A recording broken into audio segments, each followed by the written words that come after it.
யோசுவாவின் புஸ்தகம் 1ஆம் அதிகாரம் 5ஆம் வசனத்திலிருந்து 9ஆம் வசனம் முடிய உள்ள கர்த்தருடைய வார்த்தைகளை நாம் இணைந்து வாசிப்போம். நீ உயிரோடு இருக்கும் நாளெல்லாம் ஒருவனும் உனக்கு முன்பாக எதிர்த்து நிற்பதில்லை. நான் மோசேயோடு இருந்தது போல உன்னோடும் இருப்பேன். நான் உன்னை விட்டு விலகுவதும் இல்லை, உன்னை கைவிடுவதும் இல்லை. பலன் கொண்டு திடமனதாயிரு. இந்த ஜனத்தின் பிதாக்களுக்கு நான் கொடுப்பேன் என்று ஆணையிட்ட தேசத்தை நீ அவர்களுக்கு பங்கிடுவாய். என் தாசன் ஆகிய மோசே உனக்கு கற்பித்த நியாயப்பிரமாணத்தின்படியெல்லாம் செய்ய கவனமாய் இருக்க மாத்திரம் மிகவும் பலன் கொண்டு திடமனதாயிரு. நீ போகும் இடம் எல்லாம் புத்திமானாய் நடந்து கொள்ளும்படி அதை விட்டு வலது இடது புறம் விலகாதிருப்பாயாக. இந்த நியாயப்பிரமாண புஸ்தகம் உன் வாயை விட்டு பிரியாதிருப்பதாக. இதில் எழுதியிருக்கிற வைகளின்படியெல்லாம் நீ செய்ய கவனமாய் இருக்கும்படி இரவும் பகலும் அதை தியானித்து கொண்டிருப்பாயாக. அப்பொழுது நீ உன் வழியை வாய்க்க பண்ணுவாய், அப்பொழுது புத்திமானாயும் நடந்து கொள்வாய். நான் உனக்கு கட்டளையிடவில்லையா? பலன் கொண்டு திடமனதாயிரு, திகையாதே, கலங்காதே. நீ போகும் இடமெல்லாம் உன் தேவனாகிய கர்த்தர் உன்னோடே இருக்கிறார் என்றார். ஆண்டவர் நம்முடைய வாழ்க்கையை இந்த ஆண்டு கர்த்தர் நம்ம கொடுத்திருக்கிற வாக்குத்தத்தத்துக்கு ஏதுவான போதனைகளை இந்த வேத பகுதியிலிருந்தும் கர்த்தர் நமக்கு கற்றுக் கொடுக்கக்கூடிய ஆண்டவராய் அவர் இருக்கிறார். நம்முடைய வாழ்க்கையில் கர்த்தர் வச்சிருக்கிற வெற்றியை 1000 மடங்கு அதிகமாய் நாம் அனுபவிக்க நாம் என்ன செய்ய வேண்டும் என்பதை தான் ஆண்டவர் இந்த ஆண்டும் நமக்கு கர்த்தருடைய வசனத்தை கொண்டு நம்ம கற்றுக் கொடுக்க விரும்புகிறார். வெற்றி நம்மளை சார்ந்தது அல்ல. நல்லா கவனிக்கணும். அதை ஒரு மனுஷன் வெற்றி அடைவது அவனை சார்ந்தது அல்ல. ஒருவேளை ஒரு மனுஷனுடைய வெற்றி அவனை சார்ந்ததாக இருக்கணும்னா, நான் சொல்கிறேன், இந்த உலகத்தில் கடவுள்னு ஒருத்தர் இருக்க வேண்டிய அவசியமே இருக்காமல் போயிருக்கோம். இன்றைக்கி மனுஷன் கடவுளை நம்புவதையும் கடவுளை தேடி வருவதையும் ரொம்ப அவசியமான ஒன்றா வச்சிருக்கிறார். ஏன்னா வெற்றி அவனை சார்ந்ததில்லை. ஆனால் வெற்றி ஒரு மனுஷனுடைய வாழ்க்கைக்குள்ளே எப்படி வருகிறது என்று சொன்னால், இந்த தேவன் அவனோடு பேசுகிற இந்த கடவுளுடைய வார்த்தைகளை எந்த அளவுக்கு புரிந்து கொள்கிறோமோ, நம்ம புரிந்து கொள்கிற தேவனுடைய வார்த்தையின் அடிப்படையில் நம்முடைய வாழ்க்கை வெற்றிகரமாய் மாறுவதற்கான எல்லா சாத்தியங்களும் கர்த்தர் தம்முடைய வார்த்தையின் மூலமாக நமக்கு செய்ய அவர் வல்லவராக இருக்கிறார். நல்லா கவனிங்கள். வாழ்க்கையில் பல காரியங்களை நம்ம கவனிக்கிறோம். எப்படியெல்லாம் கர்த்தர் நம்முடைய வாழ்க்கையை வெற்றி உள்ள ஒரு வாழ்க்கையாக மாற்றுவதற்கு என்னெல்லாம் ஆண்டவர் செய்கிறார் என்பதை கவனித்து, இந்த நாட்கள் ரொம்ப விசேஷமாக நாம் கவனிக்கிற ஒரு காரியம், கர்த்தர் நம்முடைய வாழ்க்கையில் நாம் உபயோகப்படுத்துகிற பொருளாதாரம். நான் நம்புகிறேன், இங்கே இருக்கிற யாருமே பொருளாதாரத்தை உபயோகப்படுத்தவே இல்லை என் வாழ்க்கையில்னு சொல்கிறவங்க யாருமே இருக்க முடியாது. காலையில் கிளம்பி இங்கே வரணுன்னா கூட பஸ்ஸு பிடிச்சி வரணும்னா பஸ்ஸு ஏறினோன்னா பஸ்ஸுக்காரன் என்ன பண்ணியிருப்பான்? டிக்கெட்டுன்னு சொல்லியிருப்பான். நீங்கள் ப்ரைஸ் தலாட் நான் சர்ச்சுக்கு போகிறேன்னு சொன்னால் ஓசியில் போன்னு சொல்லியிருப்பானா? பணம் கொடுத்து உபயோகப்படுத்தி டிக்கெட்டை வாங்கி இங்கே வந்து உள்ளே உட்காந்துருக்குறீங்க. அப்போ வாழ்க்கையில் இது போல் எல்லா பகுதியிலும் நம்முடைய வாழ்க்கையில் இந்த பொருளாதாரம் உபயோகமாகிற ஒன்று. இந்த பொருளாதார ஆசீர்வாதம் வந்து இன்றைக்கு நம்முடைய வாழ்க்கையில் கண்டிப்பாக வரணும். அந்த பொருளாதார ஆசீர்வாதம் வரும்போது பல காரியங்களுக்கு அது தீர்வாக மாறக்கூடிய ஒன்றாக இருக்கிறது. ஏன்னா வேதம் அப்படி சொல்லுது பாருங்க, பணம் பல காரியத்துக்கு தீர்வை உண்டாக்கக்கூடிய ஒன்றாக இருக்கிறது என்று வேதம் சொல்லுகிறது.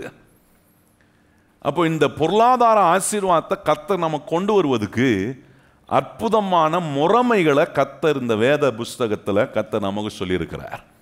ஒரு மிக முக்கியமான போதனையை ஆண்டவர் இயேசு செய்கிறார்.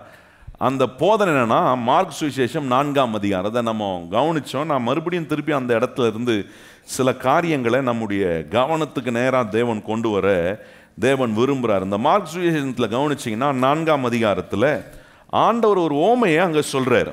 விதைக்கிறதை குறித்த ஒரு ஓமையை ஆண்டவர் அங்கே சொல்கிறார். சொல்லிட்டு வரும்போது நீங்கள் கவனிச்சிங்கன்னா முதல் 3 வசனத்திலிருந்து 8ஆம் வசனம் வரைக்கும் பார்த்தீங்கன்னா அங்கே ஒரு விதைக்கிற முறைமைகளை சொல்கிறார். விதைக்கிற ஒருவன் விதைக்க புறப்படுறான். அவன் விதைக்கும் போது எப்படிப்பட்ட நிலத்தில் அவனுடைய விதைகள் விழுகிறது, வழி அருகே முள்ளுள்ள நிலம், கற்பாறை, அதுக்கப்புறம் நல்ல நிலம், இதெல்லாம் ஆண்டவர் சொல்றார் பாருங்க. சொல்லி முடிச்சுட்டு இந்த விதைக்கிறதுனுடைய காரியங்களை சொல்லி அந்த விதைக்கிறது நிமித்தமாக உண்டாகிற விளைவுகளெல்லாம் சொல்லிட்ட பிறகு ஆண்டவர் இந்த 9ஆம் வசனத்திலிருந்து கவனிச்சிங்கன்னா அங்கே வேற ஒரு அந்த ஓமைக்கு ஏதுவான ஒரு ஒப்பிடுதலை கர்த்தர் காட்டுறார். ஆண்டவருடைய காரியங்கள் ரொம்ப அற்புதமானது. ஆண்டவர் போதிக்கிற விதம் ரொம்ப அற்புதமானதாக இருக்கும். அந்த அற்புதமான விதம் என்னன்னா, ஆண்டவர் சொல்கிறார் காதுள்ளவன் கேட்க கடவன் சொல்லிட்டு அங்கே இருக்கக்கூடிய சீஷர்களோடு இருந்த சிலர் என்ன பண்ணுறாங்க, இந்த ஓமையை ஆண்டவர் சும்மா சொல்லலை, இதில் ஒரு பெரிய அர்த்தம் இருக்குது. இந்த அர்த்தத்தை அவங்க விளங்கி கொள்ள முடியல. ஓமையை அவங்களுக்கு புரியுது. ஏன்னா ஓமை எல்லாருக்குமே புரியும். ஒரு கதையை ஆண்டவர் ஓமையாக சொல்கிறாருன்னா அது கிறிஸ்தவனுக்கும் புரியும், கிறிஸ்தவன் அல்லாதவனுக்கும் புரியும். ஆனால் கிறிஸ்தவனுக்கு மாத்திரம் என்ன தெரியும்னா, இல்லை இது வெறும் கதையாக சொல்ல, இந்த கதைக்குள்ளே ஏதோ ஒரு சாரம்சத்தை கர்த்தர் வச்சு தான் சொல்கிறாருன்றதை அறிந்ததுனால தான் சீஷர்களோடு இருந்த சிலர் இயேசுநாதர்கிட்ட கேட்குறாங்க, ஆண்டவரே இந்த ஓமைக்கான விளக்கத்தை எங்களுக்கு சொல்ல, எங்களுக்கு புரியலன்னு நீங்கள் நினச்சி கூட அவர் சொன்ன ஓமை புரியலன்னு இல்லை. அந்த ஓமையில் இருக்கிற சில பிரின்சிபல்ஸ், சில கோட்பாடுகளை, சில முறைமைகளை நீ சொல்கிறீர் ஆண்டவரே, அது என்ன, அது எங்களுக்கு புரிய மாட்டேது, இதில் ஏதோ ஒன்று இருக்குது. அப்போ ஆண்டவர் சொல்கிறாரு, 2 கூட்டத்தை காட்டுறாரு. ஒன்று உள் வட்டாரத்தில் இருக்கிற ஒரு கூட்டம், வெளி வட்டாரத்தில் இருக்கிற ஒரு கூட்டம். ஆனால் உள் வட்டாரத்தில் இருக்கிற கூட்டத்துக்கு ஆண்டவர் சொல்கிறாரு, தேவனுடைய ராஜ்யத்தின் ரகசியங்களை அறிவது உங்களுக்கு அவசியம்ன்றாரு. நல்லா கவனிக்கணும். ரட்சிக்கப்பட்டு நான் ஆண்டவருடைய பிள்ளையாக இருக்கிறேன், சபைக்கு வரேன் அப்படின்னா எனக்கு தேவனுடைய காரியங்களை பற்றி தெரியல, தேவனுடைய முறைமைகள் எனக்கு தெரியல, ஆண்டவர் என்னை எப்படி இன்னும் இப்போ இருக்கிறத காட்டிலும் இன்னும் 1000 மடங்கு என்னை அதிகமாக ஆசீர்வதிக்கிறதுக்கு கர்த்தர் எப்படிலாம் வழி எனக்கு சொல்லித்தரார் எனக்கு தெரியல அப்படின்னு சொல்கிற ஒரு நிலையில் நம்ம இருக்கணும்னு கர்த்தர் விரும்பலை. ரொம்ப அற்புதமாக சொல்லியிருக்கு பாருங்க, தேவனுடைய ராஜ்யத்தின் காரியங்களை அறிவது உங்களுக்கு அவசியம். அந்த வார்த்தை இருக்கா 12ஆம் வசனத்தில் பாருங்க, அங்கே சொல்றாரு பாருங்க, அங்கே இப்போ 11ஆம், அதற்கு அவர் தேவனுடைய ராஜ்யத்தின் ரகசியத்தை அறியும்படி உங்களுக்கு அருளப்பட்டிருக்கு. என்ன சொல்ற, இந்த தேவனுடைய ராஜ்யத்தின் ரகசியத்தை அறிந்து கொள்ள வேண்டிய காரியங்கள் உங்களுக்கு சொல்லப்பட்டிருக்கு. தெரியல, எனக்கு புரிஞ்சிக்க முடியல அப்படின்னு சொல்கிற ஒரு நிலையில் கர்த்தர் நம்மளை இருக்க விடுறதில்லை பாருங்க. அதை அறிந்து கொள்ளணும், அது நமக்கு தெரியணும், இதெல்லாம் ரொம்ப அவசியமாக ஆண்டவர் சொல்ல. அதான் தெரியல அப்படி கேட்ட உடனே இயேசுநாதர் என்ன பண்ணுறாருன்னா அதை எடுத்து விளக்கி சொல்கிறார். அதை 13ஆம் வசனத்திலேருந்து நம்ம பார்க்குறோம். 13ஆம் வசனத்திலேருந்து எப்படி வழி அருகே என்ன விழுந்த நிலத்தில் விழுகிற விதை எப்படி இருக்குது, அதுக்கப்புறம் முள்ளுள்ள கற்பாறையில் விழுகிற நிலத்தில் எப்படி இருக்குது, முள்ளுள்ள நிலங்களில் விழுகிற விதைகள் எப்படி இருக்குது, அதுக்கு பிறகு நல்ல நிலத்தில் விழுகிற விதைகள் எப்படி இருக்குது அப்படின்னு சொல்லிட்டு இந்த நல்ல நிலத்தில் விழுகிறதுல தான் என்ன இருக்குன்றாரு, பலன் இருக்குன்றாரு. அந்த பலனை சொல்லும் போது 30, 60, 100 சொல்கிறார். அப்போ கவனித்து பாருங்கள், அந்த ப்ரொபோஷனை ஆண்டவர் மாற்றுறார். 100 மடங்குன்னும் போது ஆண்டவர் என்ன காட்டுறாருன்னா, நம்முடைய வாழ்க்கையில் என்ன மேக்சிமமோ என்ன கம்ப்ளீட்டோ அந்த விளைவை நம்முடைய வாழ்க்கைக்குள்ளே கொண்டு வருவது சாத்தியமாக முடியும்ன்றதை ஆண்டவர் காட்டுறாரு. அதுதான் ஆண்டவர் 100 அப்படின்ற ரிசல்ட் 30, 60, 100ன்னு சொல்கிறதுக்கு காரணம் ஏதோ ஒரு நம்பரை சொல்லணுன்றதுக்காக சொல்லலை. ஆண்டவர் காட்டுறாரு, நீ நினைத்து பார்க்க முடியாத மேக்சிமம் ரிசல்ட்டை உன் வாழ்க்கையில் பாசிபிள் ஆக்க முடியும் எப்போ உன்னுடைய வாழ்க்கையும் உன்னுடைய இருதயமும் உன்னுடைய வாழ்க்கையின் நிலைகளும் நல்ல இருதயமாய் நல்ல நிலமாய் மாறும்போது. இதை சொல்லி முடிச்சுட்டு அந்த நல்ல நிலமாக நம்ம எப்படி மாற முடியுன்றதையும் சொல்கிறாரு பாருங்க. எவ்வளோ அருமையாக ஆண்டவர் போதிக்கிறார் பாருங்க. அதுதான் வேதத்திலேயே நீங்கள் இந்த இயேசுநாதர் போதித்ததுலேயே இந்த ஒரு ஓமையை தான் ரொம்ப பிரதானமான ஓமைன்னு சொல்கிறாங்க. ஏன்னா ஒரே ஓமையை எத்தனை ஒப்பீடுதலை காட்டி காட்டி ஆண்டவர் விளக்குறாரு பாருங்க. 21ஆம் வசனத்துலேருந்து கவனிச்சிங்கன்னா அங்கே ஆண்டவர் ஒரு விளக்கை குறித்து சொல்கிறார். ஒரு விளக்கை ஒருத்தன் பற்ற வச்சுட்டு அதை கொண்டு போய் கட்டிலு கீழேயும் எங்கேயா போய் மறைச்சி வைப்பானா? மறைச்சி வைக்க முடியுமா? அந்த விளக்கை ஆண்டவர் காரியத்தோடு ஒப்பிடுறாரு. எதோட ஒப்பிடுறாருன்னா மனுஷனுடைய ஆவிக்கு அதை ஒப்பிடுறார். அதான் உங்களுக்கு காண்பித்தேன், நீதிமொழிகளில் காண்பித்தேன். மனுஷனுடைய ஆவி தேவன் தங்கும் தீபமாய் இருக்கின்றார். இப்போ இந்த நல்ல நிலமாக மாறணும்னா நம்முடைய வாழ்க்கை, மனுஷனுக்கு தேவன் கொடுத்துருக்கிற ஆவி தேவன் தங்கும் தீபமாய் மாறணும். அது மாறும்போது தான் அது என்ன செய்கிறதுன்னு நீங்கள் கவனித்து பாருங்கள். எல்லா தேவ அறிவையும் தேவனுடைய புரிந்து கொள்ளக்கூடிய காரியங்களை நமக்குள்ளே கொண்டு வரும்போது நம்முடைய வாழ்க்கையை கர்த்தர் ஒரு நல்ல நிலமாக மாற்றுகிறார். இந்த நல்ல நிலமாக மாறும்போது தான் ரிசல்ட் இருக்குது. பக்கத்தில் பார்த்து சொல்லுங்கள், இருதயம் நல்ல நிலமாக மாறும்போது தான் ரிசல்ட்டை கர்த்தர் நம்ம கொண்டு வராரு பாருங்க. அந்த நல்ல நிலமாக மாற்றுறதுக்கு தான் ஆண்டவர் என்ன பண்ணுறாருன்னா, நம்முடைய ஆவியை தேவன் மனுஷன் கொடுத்துருக்கிற இந்த மனுஷனுடைய ஆவி தேவன் தங்கும் தீபமாய் எப்பொழுதுமே அங்கே ஒரு வெளிச்சம், ஃபியூஸ் போன பல்பாக இருக்கக்கூடாது. ஃபியூஸ் போன பல்பாக இருந்தால் எப்படி இருக்கும்? ஒரு மாதிரி சோகமாக வாழ்க்கை, அப்படி ஒரு மாதிரி விரத்தியாக. ஆனால் தேவன் தங்கும் தீபமாக இருந்தால் வாழ்க்கையில் என்ன கஷ்டங்கள் பிரச்சனைகள் இருந்தாலும் முகத்தில் ஒரு பிரகாசத்தை கர்த்தர் காட்டிக்கொண்டே இருப்பார்.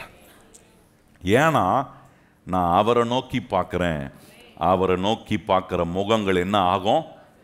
எத்தனை பேர் தெரியும் உங்கள் முகம் அவரை நோக்கி பார்க்கணும்னா உங்கள் ஆவி, மனுஷனுக்கு தேவன் கொடுத்த ஆவி விளக்க போல கர்த்தர் தங்கும் தீபம் போல எரியும்னா அற்புதமான விதத்தில் கர்த்தர் நம்முடைய வாழ்க்கையை பிரகாசமாக்குறார். அப்போ நல்லா கவனித்து பாருங்கள், இன்னையிலிருந்து இந்த வருஷ இறுதியில் என்னுடைய வாழ்க்கை எந்த விதத்தில் மாற்றப்பட வேண்டும், எந்த விதத்தில் நான் வளரணும், பெருகணும், இப்போ இருக்கிறத காட்டில் இன்னும் 1000 மடங்கு அதிகமாகணும் அப்படின்னு சொன்னால், இன்னைக்கு நான் என்ன விதைக்கிறேன்? என்னுடைய இருதயமாகிய நிலத்தில், எந்த இருதயமாகிய நிலத்தில் தேவன் தங்கும் தீபமாக விளக்காய் எரிகிறதோ, என்ன விதைக்கிறனோ அதனுடைய விளைவுகள் தான் நான் என் வாழ்க்கையில் அனுபவமாக மாற்றப்போகிறேன். அப்போ நான் விதைக்க ஆரம்பிச்சிருக்கிறேன்னா என் இருதயம் முதல்ல நல்ல இருதயமாக மாறி இருக்கா, என் வாழ்க்கை ஒரு நல்ல நிலமாக மாறி இருக்கா. நல்ல நிலமாக மாறுறதுக்கு ஆண்டவர் காட்டுற ஒரு அறிகுறி, நம்முடைய வாழ்க்கை மனுஷனுக்கு தேவன் கொடுத்துருக்கிற மனுஷனுடைய ஆவி விளக்கு மாதிரி எரியணும். விதைக்க ஆரம்பிச்சிட்டேன்னா எந்த புரிந்து கொள்ளுதலோடு நான் விதைக்கிறேன், அது ரொம்ப முக்கியம் பாருங்க. அதுதான் மனுஷனுடைய ஆவி என்ன தேவன் தங்கும் தீபமாக இருக்குன்னு சொல்லி ஒரு விளக்கு எடுத்துன்னு போய் ஒருத்தர் மறைச்சி வைக்க மாட்டான். அது எப்படி எல்லாருக்கும் தெரியப்படுகிறதோ, ஆண்டவர் மனுஷனுடைய ஆவியை ஒரு விளக்கு ஒப்பிட்டு காட்டி அதுக்கு பிறகு சொல்கிறாரு, அந்த புரிந்து கொள்ளுதலோட ஒரு மனுஷன் தன் வாழ்க்கையை நடத்துவானா அவனுக்கு தேவன் அதிகமாக கொடுக்குறாராம். எவ்வளோ அற்புதமாக சொல்லியிருக்காரு பாருங்க. இங்கே பாருங்கள், 24ஆம் வசனமும் 25ஆம் வசனம் பாருங்கள். இப்போ நம்முடைய ஆவிக்குள்ள ஆண்டவர் விளக்கு ஏற்றிருப்பாருன்னா, இப்போ இந்த புரிந்து கொள்ளுதலோட கர்த்தர் என்கிட்ட கொண்டு வரக்கூடிய எல்லாவற்றையும் நான் என் இருதயமாகிய வாழ்க்கை என்னும் நல்ல நிலத்தில் நான் விதைக்கும் போது அது அற்புதமான விளைவுகளை கொடுக்காங்க. சொல்கிறப்ப 24ஆம் வசனம் பாருங்கள். பின்னும் அவர் அவர்களை நோக்கி, நீங்கள் கேட்கிறதை கவனிங்கள், எந்த அளவினால் கேட்கிறீர்களோ அந்த அளவினால் உங்களுக்கு அளக்கப்படும், கேட்கிற உங்களுக்கு அதிகம் கொடுக்கப்படும். உள்ளவன் எவனோ அவனுக்கு கொடுக்கப்படும், இல்லாதவன் எவனோ அவனிடத்தில் உள்ளதும் எடுத்து கொள்ளப்படும். நல்ல கவனிங்க, என்ன சொல்றாரு பாருங்க. உள்ளவன் எவனோ அப்படின்னா அது என்ன அர்த்தம்?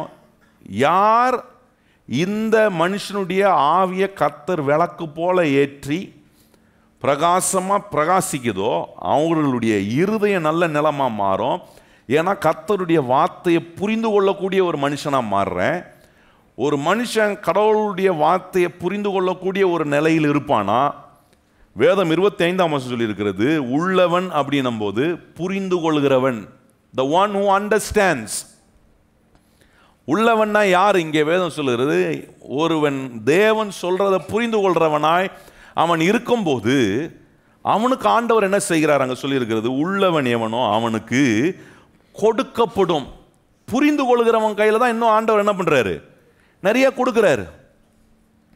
நிறைய வச்சிருக்கிறேன், என்கிட்ட கடவுள் நிறையா கொடுக்குறாரு, ஆனால் அதை ஒன்றும் புரிந்து கொள்ளவே இல்லைன்னா அடுத்த பகுதி சொல்கிறாரு, இல்லாதவன் எவனோ அவனிடத்தில் உள்ளதும் எடுத்துக்கொள்ளப்படும். புரிந்து கொள்ளாதவன் எவனோ, நல்லா கவனிங்க. ஏன்னா இந்த வசனத்தை மத்தேயு 13ஆம் அதிகாரத்தில் வாசித்தீங்கன்னா உள்ளவன் சொல்கிற இடத்துல உணர் உள்ளவன், புரிந்து கொள்றவன் நாங்கள் சொல்லியிருக்கு. அப்போ கவனிச்சு பாருங்க, இப்போ நான் புரிந்து கொள்றதுக்கு நான் பிரயாசப்படலைன்னா, கர்த்தர் இந்த சபை கொண்டு வந்து உங்களை வசனத்தை கேட்க வைக்கக்கூடிய இடத்துல வச்சு வாரந்தோறும் ஊழியக்காரன் மூலமாக அந்த வசனத்தை எடுத்து உங்களுக்கு போதித்து நீங்கள் விளங்கி கொள்வதற்கான விதத்தில் ஆண்டவர் வசனத்தை எடுத்து உங்களுக்கு சொல்லி கொடுத்தோம், நான் புரிஞ்சு கொள்ளலை, எனக்கு புரிய முடியலை, எனக்கு புரிஞ்சு கொள்ள முடியலன்னு சொன்னால் இந்த ரெண்டாவது பகுதியை மறந்துடக்கூடாது. 25ஆம் வசனத்தின் ரெண்டாவது பகுதி சொல்லுது என்ன, புரிந்து கொள்ளாதவனிடத்திலிருந்து இருக்கிறதும் என்ன செய்யப்படுமா, எடுத்துக்கொள்ளப்படும். அப்போ கவனிச்சு பாருங்க, அண்டர்ஸ்டாண்டிங் ரெகுலேட்ஸ் ரிசீவிங் இன் ஆர் லைஃப். ஒரு மனுஷன் ஒரு காரியத்தை புரிந்து கொள்ளும் போது அவனுடைய வாழ்க்கையில் நடக்குது என்னன்னா, பெற்றுக்கொண்டே இருக்கிறான். அவன் என்ன ரெகுலரைஸ் ஆகுதுன்னா, ரிசீவிங்கை வாழ்க்கையில் ரொம்ப சுலபமாக்கிடுறேன். ஒரு விஷயத்தை புரிந்து கொள்ளனா குழப்பமோ பிரச்சனையோ மண்டையை போய் இடிச்சுக்கிட்டு, ஆனால் அதே ஒரு மனுஷன் கடவுள் சொல்கிற வார்த்தையை புரிஞ்சு எவ்வளோ குழப்பம் இருந்தாலும் அந்த குழப்பத்தின் நடுவே கர்த்தர் சொல்கிறத புரிந்து உறவுல, குடும்பத்தில், வேலை ஸ்தலத்தில் கையின் கிரியைகளை அவன் செய்யும் போது குழப்பங்கள் இருக்கலாம், பிரச்சனைகள் இருக்கலாம், சவால் இருக்கலாம், ஆனால் கர்த்தர் சொல்கிறத விளங்கி புரிந்து கர்த்தரை நம்பி கர்த்தர் சொல்கிறபடி செய்ய முயற்சி எடுக்கும்போது அவனுக்கு அதிகமாக கொடுக்குறாராம். சவால்கள் மத்தியில் கிருபை அதிகமாக கொடுக்குறாரு, பிரச்சனைகள் நடுவே ஞானத்தையும் அறிவையும் அவனுக்கு கொடுக்குறாரு, தேவ தயவையும் மனுஷ தயவையும் அவனுக்கு கட்டளை எடுக்கிறாரு. அப்போ புரிந்து கொள்றவனுக்கு அதிகமாக கொடுக்கப்படும். பகதமான் சொல்லுங்க, கர்த்தருடைய வார்த்தையை புரிந்து கொள்ளும் போது உங்களுக்கு கர்த்தர் எல்லாவற்றையும் அதிகமாய் கொடுக்கிறார். புரிந்து கொள்ளன்னு வைங்களேன், இருக்கிறதும் போகிறதுக்கு உண்டான வழியை நான் பண்றேன்னு அர்த்தம். நல்லா கவனிக்கணும். ஒரு மனுஷனுடைய கையிலிருந்து ஆசீர்வாதம் போதா, அது காரணம் ஒன்னே ஒன்று தான், கர்த்தர் கொடுத்த ஆசீர்வாதத்தை அவன் புரிந்து கொள்ளலை. கர்த்தர் உங்களுக்கு ஒரு குடும்பத்தை கொடுத்துருக்கிறாரா, ஒரு குடும்பத்தை சரியா நடத்த தெரியலனா அப்போ என்ன புரியலன்னா, குடும்பத்தை தேவன் எவ்விதமாக நடத்த சொல்றதுக்கான புத்தியை கொடுத்துருக்கிறாரு, அந்த அறிவு எனக்கு வரல, அந்த ஞானம், அந்த என்ன உணர்வு, அந்த ஆற்றலை கர்த்தர் எனக்கு கொடுத்து வச்சிருக்காரு, நான் இந்த வேத வசனம் சொல்றபடி புரிஞ்சிக்கல. அதுதான் இன்னைக்கு நிறைய குடும்பங்கள் உடைக்கப்படுகிறது, உறவுகளுக்குள்ள சந்தோஷம் இல்லை. ஏன்னா இந்த அண்டர்ஸ்டாண்டிங் இல்லை. அப்போ இந்த புரிந்து கொள்ளுதல் இந்த தேவனுடைய வசனத்தினால் வருகிறது. ஒரு மனுஷன் தேவனுடைய வசனத்தை இரவும் பகலும் தியானித்து இந்த வசனம் சொல்றபடி செய்ய ஆரம்பிக்கும் போது அவனுக்கு சில காரியம் புரியுதோ, நம்ம வாழ்க்கையில் கர்த்தர் சொல்றது இப்படி இருக்கு, நம்ம செய்யறது வேற மாதிரி இருக்கு, அப்போ அதை நம்ம மாற்றணும். நம்ம செய்யறது வேற மாதிரி இருக்கிறத கர்த்தர் சொல்றதுக்கு ஏதுவாக மாற்றணும். இப்படிப்பட்ட எண்ணங்கள்லாம் வரும்போது ஒரு மனுஷன் புரிந்து கொண்டு ஒரு காரியத்தை செய்யும்போது அவனுடைய வாழ்க்கை அதிகமாய் வளரவும் ஆசீர்வதிக்கப்படும், செழிப்படையவும் சாத்தியமாகிற ஒரு நிலையில் தான் வாழ்க்கையை அவன் மாற்றுகிறான். அப்போ கவனித்து பாருங்க, எந்த அளவுக்கு நீங்கள் செழிக்க போறீங்கன்றது எந்த அளவு நீங்கள் புரிந்து கொள்றீங்கன்றதை வச்சு தான் எந்த அளவுக்கு செழிக்க போகிறோம், எந்த அளவுக்கு நம்ம 1000 மடங்கு அதிகமாக போகிறோம். இந்த 1000 மடங்கு அதிகமாகிறதுன்றது கர்த்தருடைய வார்த்தை எந்த அளவுக்கு புரிந்து கொள்றேனோ அந்த அடிப்படையில் தான் நான் எவ்வளோ அதிகமாக வளரப்போகிறேன்றதுக்கு ஒரு அறிகுறியாக இருக்குது. இப்போ யோசித்து பாருங்க, உதாரணத்துக்கு நான் இன்னையிலேருந்து ஒரு தீர்மானம் எடுக்கிறேன், நான் ஒரு விவசாயியாக மாற போகிறேன்ட்டு. ஏன்னா எனக்கு விவசாயம்னா என்னன்னு தெரியும், நான் சிட்டியில் வளர்ந்த பையன், ஏன்னா சிட்டியில் இருக்கிற எனக்கு விவசாயம் பண்ணவே தெரியாது. ஆனால் இன்னையிலேருந்து நான் என்னுடைய வாழ்வாதாரத்தை நான் விவசாயம் பண்ணி தான் வாழ போகிறேன் அப்படின்னு நினைக்கிறேன்னு வச்சிங்களேன். நான் என்ன செய்யணும், முதல்ல போய் அந்த விவசாயம்னா என்னன்னு கொஞ்சம் படித்து, நிறைய புஸ்தகம் இருக்குது படிக்கலாம், நிறைய வீடியோஸ் இருக்குது வீடியோவை பார்க்கலாம், நிறைய விவசாயம் பண்ண விவசாயிங்க இருக்கிறாங்க அவங்களோட போய் உட்காந்து பேசலாம், அவங்க என்ன சொல்கிறாங்கன்னு கேட்கலாம். இவ்வளோத்தையும் கேட்டு இவ்வளோத்தையும் பார்த்து இவ்வளோத்தையும் படித்து விவசாயம் என்னன்னு நான் விளங்கி நான் முதல் முறை போய் விதைக்கிறேன்னு வைங்களேன், அந்த முதல் முறை விதைக்கும் போது நான் 100% பலனை எதிர்பார்க்க முடியாது. சில நிறைவுகள் குறைவுகள் கண்டிப்பாக வரும். ஆனால் அந்த வேலையை நான் புரிந்து கொண்டு மறுபடியும் செய்ய ஆரம்பித்தேன்னா, இன்னைக்கு ஆரம்பித்தேன்னா, நான் சொல்கிறேன், இன்னொரு 5 வருஷத்தில் இந்த பூமியை எப்படி விளைச்சலை கொடுக்க வைக்க முடியுன்றதை நான் 100க்கு 100 விளங்கி கொள்வேன். ஏன்னா அத்தனை நாள் என்ன பண்ணுறேன், பிரயாசப்படுறேன், புரிந்து கொள்கிறேன், அதனுடைய விளைவுகளை பார்க்குறேன். ஏன் வரமாட்டுது, அது திருப்பியும் வர வைக்கிறதுக்கு என்ன செய்யணும், இதெல்லாம் மறுபடியும் வாழ்க்கையில் வேலை செய்து புரிந்து வேலையை செய்யும்போது நான் சொல்கிறேன், நிச்சயமாக எனக்கு ஒரு நம்பிக்கை இருக்குது. என்னென்னா, என் நிலத்தில் எப்படி விளைச்சலை கொண்டு வர வைக்க வேண்டும் என்பதை கண்டிப்பாக நான் கற்றுக்கொள்வேன். ஏன்னா அந்த புரிந்து கொள்ளக்கூடிய அந்த அறிவும் ஆற்றலையும் கர்த்தர் எனக்கு கொடுத்துருக்கிறாரு. இது போல தான் ஆவிக்குரிய வாழ்க்கையில் நீங்கள் நல்லா ஆகணுமா, கர்த்தர் சொல்கிற வார்த்தையெல்லாம் உங்கள் வாழ்க்கையில் நிறைவேறணுமா, வாக்குத்தத்தமாக தொங்கக்கூடாது. வாழ்க்கையில் வீட்டில் நிறைய வாக்குத்தத்தம் தொங்கும். வருஷம் ஆரம்பிச்சிருச்சுல்ல, எல்லா கேலண்டரும் என்ன தொங்கும், வாக்குத்தத்தம். வாக்குத்தத்தமான வீடு மாதிரி இருக்கும். ஆனால் அது வாக்குத்தத்தம் தொங்குற நிலையில் இருக்கக்கூடாது. வாக்குத்தத்தம் எனக்கு நிறைவேறணும். கையை வாய்ச்சி சொல்லுங்கள், கர்த்தர் கொடுக்குற வாக்குத்தத்தம்லாம் எனக்கு நிறைவேறணும். அது எங்கேயோ தொங்குது, நான் வேற எங்கேயோ தொங்கிட்டு இருக்கிற மாதிரி ஆயிடக்கூடாது. அந்த வாக்குத்தத்தம் என் வாழ்க்கை. அப்போ அது நடப்பதுக்கு அண்டர்ஸ்டாண்டிங் ரொம்ப முக்கியமானது. நல்லா கவனிங்க. இன்னைக்கு தான் சர்ச்சைக்கு வரேன், இன்னைக்கு தான் முதல் முறை வந்திருக்கிறேன், அல்லது எனக்கு இப்போ தான் வர ஆரம்பிச்சிருக்கிறேன்னா தொடர்ந்து வரணும், வந்து கேட்கணும். ஏன்னா கேட்க நிச்சயமாக நீங்கள் கேட்குறத புரிந்து கொள்ள ஆரம்பிக்கும் போது, இன்னைக்கு ஆரம்பிக்கிறது அற்பமாக இருக்கலாம், ஆனால் முடிவை கர்த்தர் சம்பூரணமாய் மாற்ற அவர் வல்லவராய். எத்தனை பேர் நம்புறீங்க அதை? இன்னைக்கு ஆரம்பிக்கிறது சாதாரணமாக இருக்கலாம், ஆனால் புரிந்து கொள்ள சம்பூரணப்படுத்துகிற தேவனுடைய அற்புதமான கிரியைகளை நான் என் வாழ்க்கையில் அனுபவிக்க முடியும். இது போல தான் வாழ்க்கையின் எல்லா காரியங்களிலும். பொருளாதாரம் எடுத்தீங்கன்னா இப்படி தான் புரிந்து கொள்ளணும், எப்படி பொருளாதாரத்தை கர்த்தர் வேலை செய்ய வைக்கிறாரு.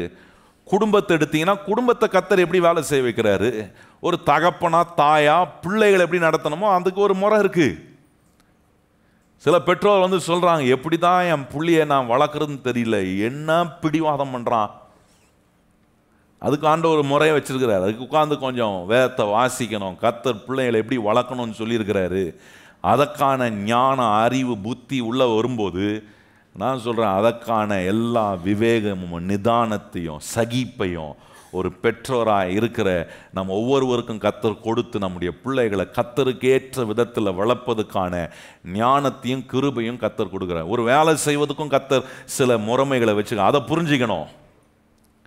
எல்லாவற்றுக்கும் ஆண்டவர் அடிப்படையாக வச்சுக்கிறது என்னன்னா, தேவன் எல்லா காரியங்களுக்கும் வேதத்தில் தீர்வுகளை சொல்லி வச்சிருக்கிறாரு. நமக்கு என்ன இல்லைன்னா, ஒரு பொறுமை இல்லை, அதை கேட்டு புரிந்து வாழ்க்கையில் உபயோகப்படுத்துகிற அந்த அளவுக்கான பொறுமை இல்லை. எல்லாம் ஆத்திர அவசரம். ஏன்னா எதை ஆண்டவர் செஞ்சாலும் சாப்பிட்றதும் ஆத்திர அவசரமாக சாப்பிட்றோம், வேலைக்கு போகிறதும் ஆத்திர அவசரமாக கிளம்பி போகிறோம். ஏன்னா கர்த்தருடைய வார்த்தையை கேட்க வரும்போதும் வாக்குத்தத்தம் கொடுத்தாரு, ஆத்திர அவசரமாக எப்படியாவது நடந்துட்டோம்.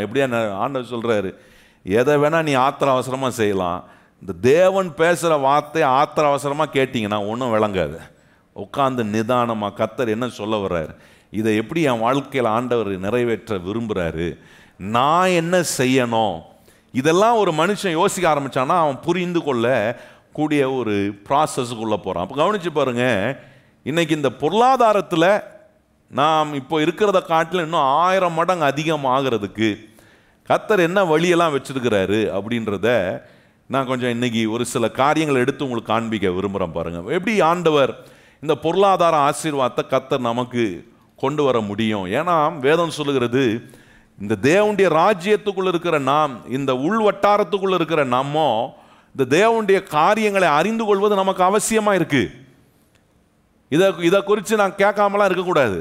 எனக்கு ஆண்டவர் சொல்கிற இந்த காரியங்கள்லாம் எனக்கு தெரியல அப்படின்ற ஒரு கேட்டகரியில் இல்லாமல், இல்லை கண்டிப்பாக கர்த்தர் என்னை ஆசீர்வதிப்பார், அந்த ஆசீர்வாதத்தை நான் அனுபவிப்பேன், இதை எப்படி அனுபவிக்கிறது, இதெல்லாம் ஆண்டவர் சொல்லி கொடுத்துருக்காரு. அப்போ பொருளாதாரத்தில் நம்ம ஆசீர்வதிக்கப்படுறதுக்கு எப்படி கர்த்தர் பொருளாதார நன்மையை கொண்டு வராரு. நல்லா கவனிங்க. நான் ஒரு காரியத்தை கண்டுபிடிச்சேன், பைபிளில் சொல்லியிருக்கிற ஒரு விஷயத்தை கண்டுபிடிச்சேன். என்னன்னா, எப்படி கர்த்தர் கொண்டு வர்றாரு பொருளாதார ஆசீர்வாதத்தை அப்படின்னா, ஒரு விதம் கர்த்தர் சொல்றாரு, நிறைய பேர் கையில் அது சும்மா கிடக்குதான்.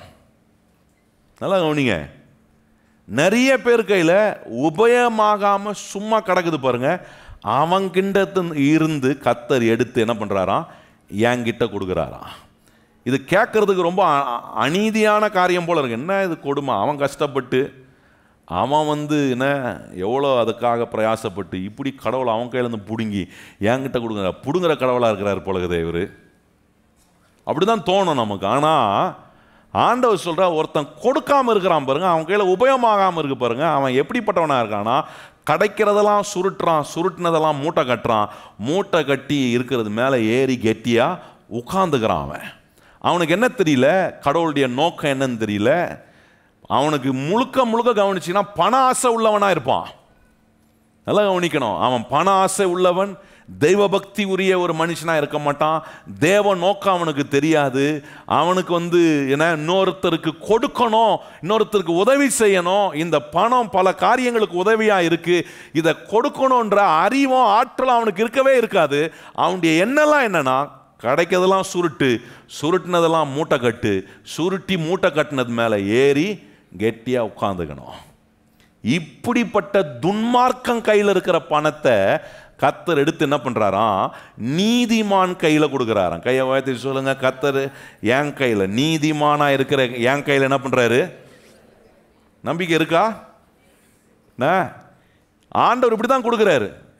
அதனால் நீங்கள் துன்மார்க்கம் ரொம்ப செழிக்கிறானா, அவனை பார்த்து நமக்கு வயிறு தானே எரியிறோம். நான் கர்த்தரை இவ்வளோ சேவிக்கிறேன், நான் கர்த்தரை எப்படி தேடுறேன், ஆண்டவர் மேலே ஏன் எவ்வளோ நம்பிக்கை, எனக்கு கொடுக்குறாரா? இந்த ஆண்டவருக்கு இறக்கமே இல்லை, கடவுளையே தேட மாட்டான், ஏன்னா எல்லா அநீதியும் இந்த உலகத்தில் செய்கிறான். அவன் கையில் போய் பணம் குவிதே, கோடி கோடி கணக்காக குவிதே, கொண்டு வந்து எங்கெங்கேயோ போடுறானுங்களே. என்ன, ஆண்டவருடைய பிள்ளைகள் கையில் வரமாட்டுது, எனக்கு வரமாட்டுது, எனக்கு கிடைக்க மாட்டுதே அப்படின்னு துன்மார்க்கனை பார்த்து என்ன பண்ணக்கூடாது, பொறாமப்படக்கூடாது, எரிச்சல் அடையக்கூடாது, அவனை பார்த்து புலம்பக்கூடாது. ஏன்னா நம்முடைய கர்த்தர் நீதி உள்ள தேவனாக இருக்கிறார். எத்தனை பேர் கையை வச்சு, நம்முடைய ஆண்டவர் எப்படிப்பட்டவர்? ஒரு நாளும் நமக்கு அநீதி செய்ய மாட்டார். எத்தனை பேர் கையை வச்சு சொல்றீங்க, கர்த்தர் ஒரு நாள் எனக்கு என்ன பண்ண மாட்டார்? ஆண்டவர் என்ன பண்றாருன்னா, அப்படிப்பட்ட பொல்லாதவன் கையில பணம் சும்மா கிடக்குதுன்னா, கர்த்தருடைய பிள்ளைகள், நீதிமான்கள், தேவனுடைய நோக்கத்தை அறிந்து, கர்த்தர் உங்களை இப்போ இருக்கிறத காட்டிலும் 1000 மடங்கு அதிகமாக ஆசீர்வதிப்பதுக்கு ஒரு நோக்கத்தை வச்சிருக்கிறாரு. ராஜ்யத்துக்குள்ள இருக்கிறோம், தேவனுடைய வேலை, தேவனுடைய சுவிசேஷம், தேவனுடைய ஊழியம், தேவனுடைய நோக்கங்கள் நிறைவேறக்கூடிய எண்ணம் உங்களுக்குள்ள இருக்கும்னா, அந்த புரிந்து கொள்ளுதல், அந்த அண்டர்ஸ்டாண்டிங் உங்களுக்கு இருக்குன்னா, கர்த்தர் ஒன்று செய்வார், துன்மார்க்கம் கையில் இருக்கிற பணத்தை எடுத்து நீதிமான் கையில் கொண்டு வந்து கொடுப்பாரு. நம்ம உடனே சொல்ல, இதெல்லாம் எப்படி நியாயமா, அதெல்லாம் நம்ம பேசக்கூடாது. கர்த்தருக்கு எது நியாயம் எது அநீதி என்று அவருக்கு தெரியும். எத்தனை பேருக்கு தெரியும்? அது என்ன, சில நேரம் ஆண்டவர் செய்கிறது நம்ம பார்வையில் வரும், அநீதி செய்கிற மாதிரி இருக்கும். அது அந்த கேள்விக்குள்ளே போகக்கூடாது. கர்த்தர் எதை செய்தாலும் நீதியாய் செய்கிறவர். கைவாதி சொல்லுங்க, கர்த்தர் எதை செய்தாலும். வாசிப்போமா ஒரு வசனத்தை? இப்படி செய்கிறாரா அப்படின்னா பாருங்க, நீதிமொழிகள் 13ஆம் அதிகாரம் வாங்க. நீதிமொழிகள் 13ஆம் அதிகாரம் 22ஆம் வசனம். நீதிமொழிகள் 13ஆம் அதிகாரம் 22ஆம் வசனம் வாசிப்போமா? எல்லாரும் வாசிக்கணும். அங்கே 2 காரியத்தை சொல்லியிருக்கார். ஒருத்தர் ஒரு விசுவாசி, ஒரு அவிசுவாசியை குறித்து சொல்லியிருக்கிறார். ஒரு துன்மார்க்கன், ஒரு நீதிமான், அவனை குறித்து சொல்லியிருக்கார். என்ன நடக்குது பாருங்க. 22ஆம் வசனம், நல்லவன் தன் பிள்ளைகளின் பிள்ளைகளுக்கு சுகந்தரம் வைத்து போகிறான், பாவியின் ஆஸ்தியோ நீதிமானுக்காக. எல்லாரும் வாசிக்கிறோம். பாவியின் ஆஸ்தியோ யாருக்காகயா? நீதிமானுக்காக சேர்த்து வைக்க. நல்லா கவனிங்க, ஒரு விசுவாசி, ஒரு நல்லவன் அப்படின்னா ஒரு நீதிமான். ஒரு நல்லவன் சொன்னா ஒரு விசுவாசி, கர்த்தரை விசுவாசிக்கிற ஒரு விசுவாசி. ஒரு விசுவாசி எப்படி இருக்கணும்னு இங்க வேதம் சொல்லுது. ஒரு விசுவாசி எப்படி இருப்பானா, அவன் தன் பிள்ளைகளின் பிள்ளைகளுக்கு என்ன வச்சுட்டு போறானா? சொல்லுங்க வாயத்திறந்து. பைபிள் என்ன சொல்லியிருக்கு? சொல்ல மாட்டீங்களே. என்ன சொல்லியிருக்காரு? சுதந்திரம், ஆஸ்தி எல்லாம் ஒன்று தான். என்ன சுதந்திரம்னு தூய தமிழில் நினச்சிக்காதீங்க. சுதந்திரன்றது வெல்த்து. ஆண்டவர் சொல்கிறாரு, ஒரு நல்ல ஒரு விசுவாசி, ஒரு நல்ல வாழ்க்கையை வாழ்கிறவன், கடவுளுடைய வார்த்தையை கை கொள்கிறவன், அவன் ஓட்டாண்டியாக இருக்க மாட்டான். என்னவா இருக்க மாட்டான்? அதான் சொல்லுங்கள், என்னவா இருக்க மாட்டான்? ஓட்டாண்டியாக இன்றைக்கி இருக்கிறீங்களா? மாற்றணும். ஆண்டவரே இதோட முடிஞ்சிடணும், அந்த ஓட்டாண்டியாக இருக்கிற கதைலாம் ஆண்டவர் இருக்கக்கூடாது. நல்ல நிலை இங்கே வேதம் சொல்லுது, ஒரு விசுவாசி, ஒரு நீதிமான். சிலர் எப்படின்னா ரொம்ப பெருமையாக சொல்லுவாங்க பாருங்க, நான் எதையுமே வச்சுட்டு போகல, நான் அவ்வளோ சுத்தமாக வாழ்ந்துட்டேன். அது ஒரு வாழ்க்கையான்னு கேட்குறேன். அவங்கள விசுவாசின்ற கேட்டகரிலையும் வைக்க முடியாது, ஏன்னா அவிசுவாசின்ற எந்த கேட்டகரியில் வைக்கிறதுன்னு தெரில. பைபிள் அவங்கள பற்றி எதுவும் சொல்லலை. பைபிள் ஒன்று நீதிமானை பற்றி சொல்லுது, இன்னொன்று துன்மார்க்கனை பற்றி சொல்லுது. ஒரு நல்லவனை பற்றி சொல்ல, ஒரு கெட்டவனை பற்றி சொல்லுது. நல்லவனை குறித்து சொல்லும் போது சொல்கிறாரு, அவன் என்ன செய்கிறான்? பிள்ளைகளுக்கு சுதந்திரத்தை, ஆஸ்திகளை, சொத்தை, சம்பத்தை அவன் வைத்து விட்டு போகிறவனாக இருக்கிறான். எதையாவது வச்சுட்டு போனோம்னா ஏதாவது இருக்கணும் நம்மக்கிட்ட. ஏதாவது இருக்கிறதுக்கு விதமாக கர்த்தர் நம்முடைய கையின் கிரியைகளை, நம்முடைய வாழ்க்கையை ஆசீர்வதிப்பதுக்கான கண்ணோட்டத்தோடு நம்ம காரியங்களை செய்யணும். பாருங்க, இங்கே ஒரு காரியத்தை ரொம்ப அற்புதமாக காட்டுறாரு. பாவியினுடைய ஆஸ்தி நான் சொன்ன பாருங்க, உபயோகமாகாமல் கிடைக்கிறதெல்லாம் சுருட்டினதெல்லாம் மூட்டை கட்டி, சுருட்டி மூட்டை கட்டினது மேலே ஏறி கெட்டியாக உட்காந்துட்டு ஒருத்தனுக்கும் கொடுக்க மாட்டான்.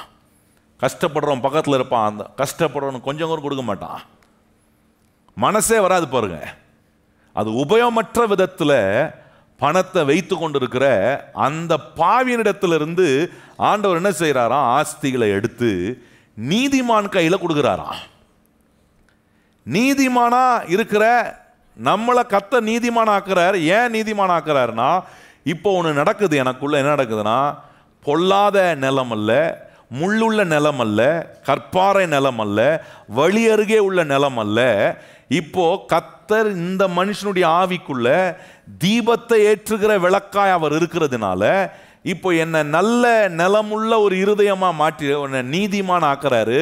எனக்கு தேவ சித்தம் என்னன்றது தெரியுது, தேவன் என்ன விரும்புகிறார் எனக்கு தெரியுது, ஏன் என்ன கடவுள் ஆசீர்வதிக்கணும்னு விரும்புகிறாரு என்கிறத நான் விளங்கி கொள்ளும் போது, இப்படிப்பட்ட புரிந்து கொள்ளக்கூடிய ஒரு மனுஷங்கிட்ட கொண்டு வந்து ஆண்டவர் என்ன பண்றாரு? இன்னும் அதிகமாக கொண்டு வந்து கொடுக்குறாரு. நன்மைகளை கொண்டு வந்து ஆண்டவர் கொடுக்குறாரு.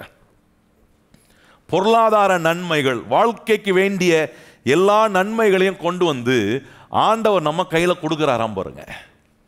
இது தேவன் நமக்கு கொடுக்குற பெரிய ஆசீர்வாதம். இங்கே வேதம் ரொம்ப அருமையாக சொல்லுகிறது. துன்மார்க்கனுக்கு ஆண்டவர் எப்படி செய்கிறாருன்னா, அவனுக்கு ஒரு காரியத்தை பண்ணுறாரு. என்ன பண்ணுறாருன்னா, அவனுக்கு சேர்த்து வைக்கிற தொல்லையை கொடுக்குறாரா. வாசித்திருக்கீங்களா? இப்போ பிரசங்கியின் புஸ்தகத்தில் பாருங்க, துன்மார்க்கனுக்கு சொல்கிறாரு. துன்மார்க்கன் என்ன பண்ண மாட்டான்? கொடுக்க மாட்டான்.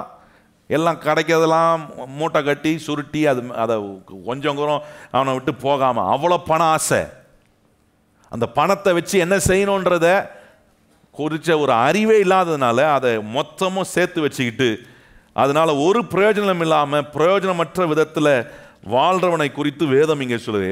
பிரசங்கி பாருங்கள், 2ஆம் அதிகாரம் 26ஆம் வசனத்தை பாருங்கள். அங்கே என்ன சொல்கிறார் பாருங்க, தேவன் தமது பார்வைக்கு நல்லவனாய் இருக்கிறவனுக்கு ஞானத்தையும் அறிவையும் இன்பத்தையும், நல்லவன் நீதிமானுக்கு என்ன கொடுக்குறாரு? ஞானம், அறிவு, புத்தி, இதெல்லாம் இருக்கு பாருங்க. இந்த ஞான, அறிவு, புத்தி கடவுள் ஒரு மனுஷனுக்கு நல்ல நல்லமாய் உங்க வாழ்க்கை, உங்க ஆவிய கர்த்தர் என்ன தங்கும் தீபமாக மாற்றுவீங்கன்னா, எப்போவுமே உங்க ஆவி கர்த்தருக்குள்ளே கொழுந்து விட்டு எரிகிற தீபமா இருக்கணும். இப்படிப்பட்ட ஒரு நீதிமானு கர்த்தர் என்ன செய்யறாருன்னா, எல்லா என்ன ஞானத்தையும் அறிவையும் இன்பத்தையும் அவனுக்கு கொடுக்குறாரு. அது சொல்லிட்டு சொல்றாரு பாருங்க, பாவம் செய்கிறவனுக்கோ தமது பார்வைக்கு நல்லவனாய் இருக்கிறவன் வசமாய் வைத்து விட்டு போகும் பொருட்டு சேர்த்து குவித்து வைக்கும் தொல்லையை அவர் நியமித்திருக்கிறார். இதுவும் மாயை, மனதுக்கு நல்லா என்ன ஒரு பாவிக்கு என்ன தொல்லை வச்சிருக்கிறாரு? தம்முடைய பார்வைக்கு நல்லவனா இருக்கிற நீதிமானா இருக்கிறவன், நல்ல இருதயமாகிற நல்ல உங்க இருதயம் தேவன் தங்கும் தீபமாய் இருக்கக்கூடிய விதத்தில் ஃபீஸ் போகாமல் நல்ல ஆண்டவரோட ஒரு நல்ல ஒரு உறவு, ஐக்கியம், தேவன் எனக்கு பேசுறது கேட்குது, எனக்கு புரியுது, கடவுள் சொல்கிறத நான் என் வாழ்க்கையில் செயல்படுத்துகிறேன், அப்படி இருக்கிற ஒரு மனுஷனுக்கு ஆண்டவர் என்ன பண்ணுறாருன்னா பாவிகளுக்கு, துன்மார்க்கனுக்கு சேர்த்து வைக்கிற தொல்லையை வைக்கிறாராம். யாருக்காக சேர்த்து வைக்கிற தொல்லையை? நீதிமானுக்காக, நல்லவனுக்காக சேர்த்து வைக்கிற தொல்லையை அவனுக்கு கொடுக்குறாரு. இன்னொரு இடத்துல பாருங்க, ஆண்டவர் சொல்றார், யோபு 27ஆம் அதிகாரத்தில் கவனிச்சிங்கன்னா அங்கே இன்னொரு விதமாக சொல்றாரு பாருங்க, எப்படி இந்த துன்மார்க்கன் எப்படிப்பட்ட விதத்துலலாம் அவன் காரியங்களை செய்கிறான், அவனுக்கு என்ன ஆகுது அப்படின்றத 27ஆம் அதிகாரம், யோபு 27 13ஆம் வசனத்திலிருந்து பாருங்க. யோபு 27ஆம் அதிகாரம் 13ஆம் வசனம் வாசிப்போமா?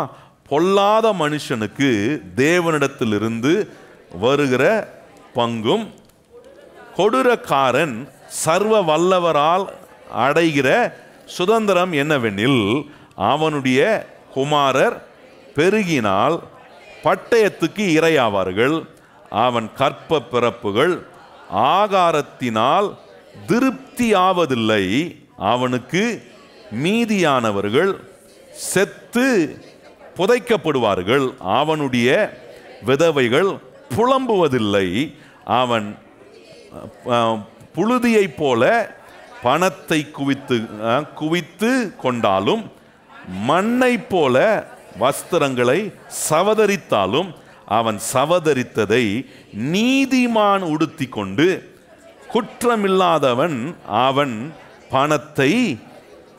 பணத்தை பகிர்ந்து கொள்வான். நல்லா கவனிங்க, என்ன சொல்லியிருக்கு பாருங்க. சொல்றார், பொல்லாத மனுஷனுக்கு தேவனிடத்திலிருந்து வருகிற பங்கு. ஒரு அநீதியாக, துன்மார்க்கனாக, தேவ நோக்கத்தை புரிந்து கொள்ளாம ஆண்டவர் எதற்காக ஒரு ஆசீர்வாதத்தை கொடுக்கிறார், ஒரு பொருளாதாரம், ஒரு செல்வத்தை கடவுள் கொடுக்கும்போது அதை எதற்காக உபயோகப்படுத்தணும் தெரியாமல் இருக்கிற ஒரு துன்மார்க்கன், அவனுக்கு கடவுள் கொடுக்குற பங்கு என்னவா இருக்குன்றாரு. நிறைய சாப்பிட இருக்கும், ஆனால் சாப்பிட்டும் திருப்தி ஆகிற நிலை இல்லை. நிறைய வஸ்திரங்கள் இருக்கும், ஆனாலும் அது அவன் உடுத்தி கொள்ள மாட்டான். சொல்றாரு, ஆஸ்தியும் சொத்தையும் பணத்தையும் தங்கத்தையும் வெள்ளியும் பொன்னையும் பணத்தையும் தூசி போல குமிச்சு வச்சிருப்பானா. அதெல்லாம் கவனித்து பாருங்க. இப்படி வச்சிருக்கிறவன் அவன்கிட்ட இருந்து எடுத்து கர்த்தர் என்ன செய்யறாருன்னா நீதிமானு கொடுக்கிறார். தேவனுடைய ராஜ்யத்தை அறிந்திருக்கிற ஒரு மனுஷங்கிட்ட கொடுக்கிறாரு. நல்லா கவனிங்க, யார்கிட்ட கொடுக்கல, தேவனுடைய ராஜ்யத்தை அறிந்து. தேவனுடைய ராஜ்யம்னா என்ன? தேவன் எதற்காக வந்தார், எதற்காக சிலுவையில் மரித்தார், எதற்காக இன்னைக்கு உலகம் முழுவதும் இயேசு கிறிஸ்துவினுடைய சுவிசேஷம் பிரசங்கிக்கப்படணும், அந்த சுவிசேஷத்துக்காக, தேவனுடைய வார்த்தைக்காக, தேவனுடைய நாமத்தின் மகிமைக்காக, எப்படி இந்த தேவனுடைய ராஜ்யத்தை விரிவடைவதற்கு என்னெல்லாம் செய்யணுமோ அதுக்கு உபயோகப்படுத்தக்கூடிய விதத்தில் தேவன் என்ன பண்றாருன்னா, அந்த நீதிமான், எந்த நீதிமான் தேவனுடைய ராஜ்யத்துக்குள்ள இருக்கிறத அறிந்து கொள்கிற நீதிமான் கையில கொண்டு வந்து கொடுக்கிறாரா. நல்லா கவனித்து பாருங்க. நம்ம யோசிக்கலாம், ஒருவேளை இது பழைய ஏற்பாட்டில் சொல்லியிருக்க, ஆண்டவர் துன்மார்க்கன் கையில இருந்து எடுத்து ஆண்டவர் அதை நீதிமான் கையில கொடுக்கிறாரு. புதிய ஏற்பாட்டில் சொல்லலையே, இது பழைய ஏற்பாட்டில் சொல்லியிருக்கிற மாதிரி இருக்குன்னா அதுக்கு தான் உங்களுக்கு காண்பித்த மார்க்கு சுவிசேஷம் 4ஆம் அதிகாரம் 25ஆம் வசனத்தில் பார்த்தோம். அங்கே சொல்லியிருக்கு, உள்ளவனுக்கு ஆண்டவர் என்ன பண்ணுறாரு, இன்னும் அதிகமாக கொடுக்குறாரு. அப்படின்னா உள்ளவன்னா புரிந்து கொள்றவனுக்கு, the one who has understanding, அவனுக்கு நிறைய ஆண்டவர் கொண்டு வந்து கொடுக்குறாரு. அவனுடைய வாழ்க்கை இன்னும் நன்மையினால நிரப்புறார், இன்னும் ஆசீர்வாதத்தினால் நிரப்புறார். எவ்வளவு ஆசீர்வாதத்தை புரிந்து கொள்றவங்கிட்ட கொண்டு வந்து கொடுத்தாலும் அதை ஒரு நாளும் சுயநலமா அவன் பயன்படுத்த மாட்டான். நல்லா கவனிக்க நான் சொல்றது. இந்த ஆண்டு கர்த்தர் உங்களை 1000 மடங்கு அதிகமாகிற ஆசீர்வாதத்துக்குள்ள கொண்டு வரணும்னா உங்களுக்கு ஒரு புரிந்து கொள்ளுதல் இருக்கணும். நான் தேவனுடைய ராஜ்யத்துக்குள்ள இருக்கிறேன், தேவனுடைய ராஜ்யத்தின் நோக்கம் என்ன, தேவனுடைய ராஜ்யத்தின் மூலமா எப்படி சுவிசேஷம் பரவணும், அந்த சுவிசேஷத்துக்கு நான் என்ன கொடுக்கணும், ஊழியத்துக்கு நான் எப்படி காரியங்களை செய்யணும். இந்த புரிந்து கொள்ளுதல் ஒரு மனுஷன் கையில் இருக்கும்னா, அந்த அறிவு, அந்த ஞானம், அந்த புத்தி ஒரு மனுஷனுக்கு வரும்னா சொல்றாரு, ஆண்டவர் சொல்றார், அவனுக்கு கர்த்தர் என்ன பண்றாருனா துன்மார்க்கன் கையில இருந்து எடுத்து ஆண்டவர் என்ன பண்றாருனா நீதிமான கையில கொண்டு வந்து கர்த்தர் கொடுக்கிறாரா. பாவிகளுடைய ஆஸ்தி நீதிமான் கையில கொடுக்கப்படும் சொல்லியிருக்க. எந்த நீதிமான் கையில? தேவனுடைய ராஜ்யத்தை பத்தி ஒன்றும் தெரியாத ஒரு நீதிமான்கிட்ட கொண்டு வந்து கொடுக்க மாட்டாரு. தேவன் என்ன செய்ய விரும்புகிறாரு, என்னை எப்படி பயன்படுத்த விரும்புகிறார், என்னை எப்படி ஆண்டவர் தம்முடைய ராஜ்யத்தை விரிவாக்க என்னை உபயோகமுள்ளவனா மாற்ற விரும்புகிறாரு, எதற்கு எனக்கு இந்த வேலையை கொடுக்குறாரு, எதற்கு இந்த ஒரு டீலை ஆண்டவர் ஒரு பிஸ்னஸை கத்தர் கொடுத்து அதில் ஒரு புதிய லாபத்தை ஆண்டவர் ஏன் கொடுக்குறாரு, இதெல்லாம் விளங்கிட்டேன்னா ஆண்டவர் என்ன செய்வார்னா ஒவ்வொரு நாளும் நன்மைகளை ஆண்டவர் கொண்டு வந்து என்கிட்ட கொடுப்பாரு. உபயமே இல்லாமல் வச்சிருக்கிறான் பாருங்க, அவங்கிட்ட எடுத்து கர்த்தர் என் கையில் கரெக்டாக கொண்டு வந்து சேர்ப்பார். எத்தனை பேருக்கு தெரியும் அதை ஆண்டவர் செய்ய முடியும் என்று எத்தனை பேர் நம்புறீங்க அதை? ஏன்னா இப்போ நான் புரிந்து கொள்ள கர்த்தர் என்கிட்ட அதிகமாக கொடுக்குறார்.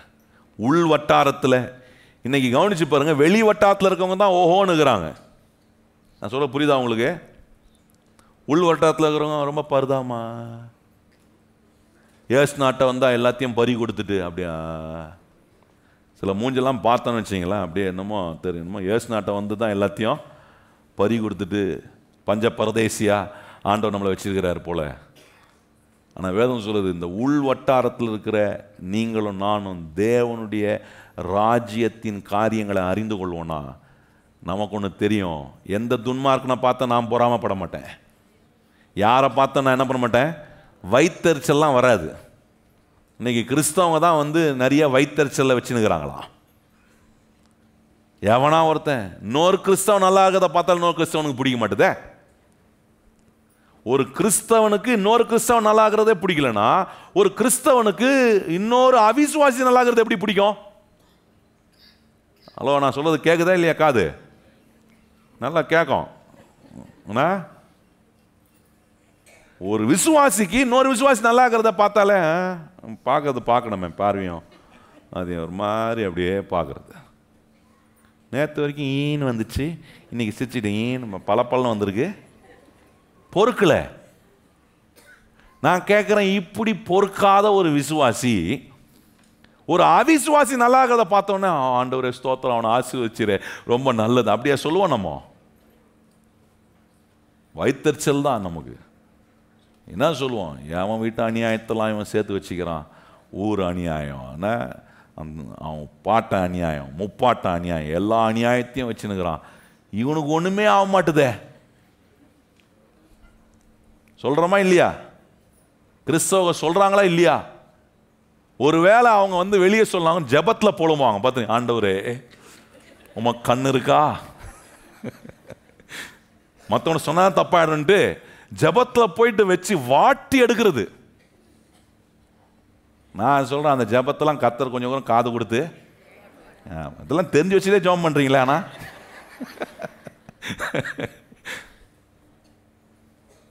இன்னொரு முறை நீங்கள் துன்மார்க்கம் வளரதை பார்க்கும்போது எரிச்சல் படாதீங்க, பொறாமப்படாதீங்க. ஆண்டவரே எனக்கு அறிவையும் ஞானத்தையும் புத்தியையும் அதிகமாக்குங்க ஆண்டவரே, இது அதிகமாக ஆக உம்முடைய ராஜ்யத்துக்கு காரியங்களை அறிந்து கொள்கிறேன். உம்முடைய ராஜ்யத்தின் காரியங்களை அறிந்து கொள்ளும் போது கர்த்தர் உன்னை செய்கிறார், என்ன பண்ணுறாராம், அப்படிப்பட்ட துன்மார்க்கம் கையில் இருக்கிற ஆஸ்திகள்லாம் கொண்டு வந்து புரிந்து கொள்கிற நீதிமானாக இருக்கிற தேவனுடைய ராஜ்யத்துக்காக ராஜ்யத்தின் சிந்தையாக இருக்கிற எனக்கு கொண்டு வந்து என்கிட்ட கொடுக்குறாராம். அதெல்லாம் இப்போ என்கிட்ட கொடுக்கும்போது நான் கிடைக்கிறதெல்லாம் என்ன மூட்டை கட்டி சுருட்டி அது மேலே ஏறி உட்காந்து வச்சிங்க, நான் ஒரு துன்மார்க்கனாக மாறிடுறேன். அதான் சொல்றார், புரிந்து கொள்றது. when understanding stops, எப்போ ஒரு மனுஷனுக்கு புரிந்து கொள்றது நிற்குதோ வர்றதும் நின்றோம். நல்லா கவனிங்க, பகலும் பார்த்து சொல்லுங்க, புரிந்து கொள்றது நின்றுச்சுன்னா வர்றதும் நின்றோம். வரமாட்டுதே, நேற்று கொடுத்தாரு இன்னைக்கு கொடுக்க மாட்டார், புரிஞ்சு கொள்றது நின்றுச்சு. அண்டர்ஸ்டாண்டிங் ஸ்டாப் ஆயிடுச்சு. அண்டர்ஸ்டாண்டிங் ஸ்டாப் ஆயிடுச்சுன்னா ரிசோர்ஸஸ் ஸ்டாப் ஆயிடும், நன்மைகள் ஸ்டாப் ஆயிடும், ரிசீவிங் ஸ்டாப் ஆயிடும். நல்லா கவனிங்க, ஏன்னா வேதம் சொல்லுது, உள்ளவனுக்கு ஆண்டவர் என்ன பண்றார், புரிந்து கொள்றவனுக்கு ஆண்டவர் இன்னும் கொஞ்சம் அதிகமாக கொடுக்குறாராம். ஆனா இந்த புரிந்து கொள்வது இல்லாதவனுக்கிட்ட இருக்கிறதும் போயிட்டு இருக்கும், இருக்கிற ரிசோர்ஸும் காலி ஆகிட்டு இருக்கும். கணக்கு காலியாகுதே, அக்கௌண்ட் காலியாகுதே, ஒன்றும் இல்லையே, என்ன பண்ண போகிறேன், ஏன்னா ரிசீவிங் ஸ்டாப் ஆயிடுச்சு. நல்ல கவனிங்க கர்த்தருடைய பிள்ளைகளே. ஆனால் சொல்கிறாரு, தேவனுடைய ராஜ்யத்தின் காரியங்களை நான் அறிந்து கொள்ள. கையை உயர்த்தி சொல்லுங்க, ஆண்டவரே உம்முடைய வசனத்தை கேட்கும் போதெல்லாம், எத்தனை பேர் சொல்ல முடியும், உம்முடைய வசனத்தை கேட்கும் போதெல்லாம் உம்முடைய ராஜ்யத்தின் அறிவு எனக்குள்ள உண்டாகுது. எதற்கு என்ன ஆண்டவர் இந்த ராஜ்யத்துக்குள்ள வச்சிருக்கிறாரு? இந்த ராஜ்யத்திலிருந்து நான் என்ன செய்யணும்? எனக்குள்ள அந்த ராஜ்யம் இருக்கே, தேவனுடைய ராஜ்யம் வெளியே இல்லை, எங்கேயோ இல்லை. வேதம் சொல்லுது உனக்குள்ள அந்த ராஜ்யம் இருக்கு. தேவனுடைய சபைக்குள்ள வந்து தேவன் உங்களை ஆசீர்வதிப்பதுக்கான காரியங்கள்லாம் கேட்டு தேவன் இந்த ராஜ்யத்துக்குள்ள வச்சு, அந்த ராஜ்யத்தை உங்களுக்குள்ள வச்சு, அந்த ராஜ்யத்துக்கு உங்களை ஒரு ஸ்தானாதிபதியா கர்த்தர் வச்சு, உங்க மூலமா சுவிசேஷத்தை பரவ, உங்க மூலமா ஆண்டவருடைய நாமத்தை மகிமைப்படுத்த கர்த்தர் இந்த ராஜ்யத்தை உங்களுக்குள்ள வச்சிருக்கும் போது, இந்த ராஜ்யத்தை குறித்த அறிந்து கொள்ளக்கூடிய புத்தி எனக்கு இல்லைன்னா, நான் சொல்றேன் ஓட்டாண்டியா இருக்கிறேன்னா இன்னும் ஓட்டாண்டியா தான் இருப்பேன். பொறாமப்படுறேன்னா இன்னும் பொறாமப்பட்டு தான் இருப்பேன்.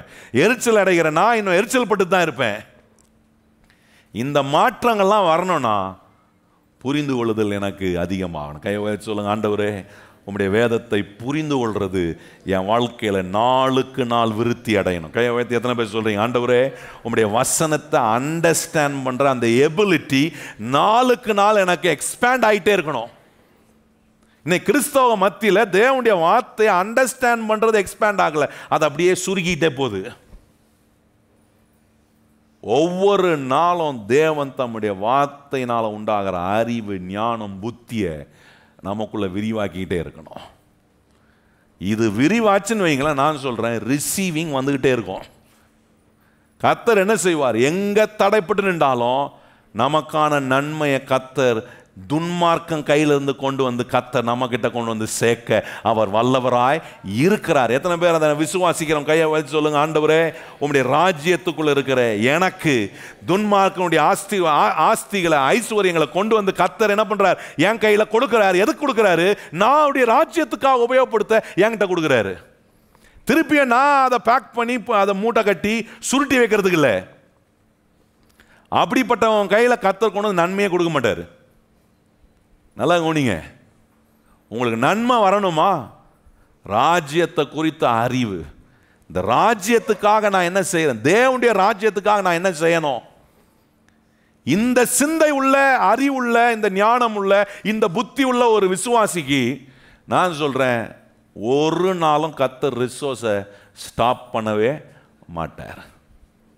அதுதான் இயேசு நான் சொன்னார், முதலாவது தேவனுடைய ராஜ்யத்தையும் அவருடைய நீதியையும் தேடுங்கள், அப்பொழுது ஒண்ணுமே இல்லாம இருக்க மாட்டேன். எல்லாம் கூட வரும், கூட வந்துகிட்டே இருக்கும். எங்கிருந்து வரும்? துன்மார்க்கம் கையில இருந்து எடுத்து நம்ம கையில கொடுப்பார்.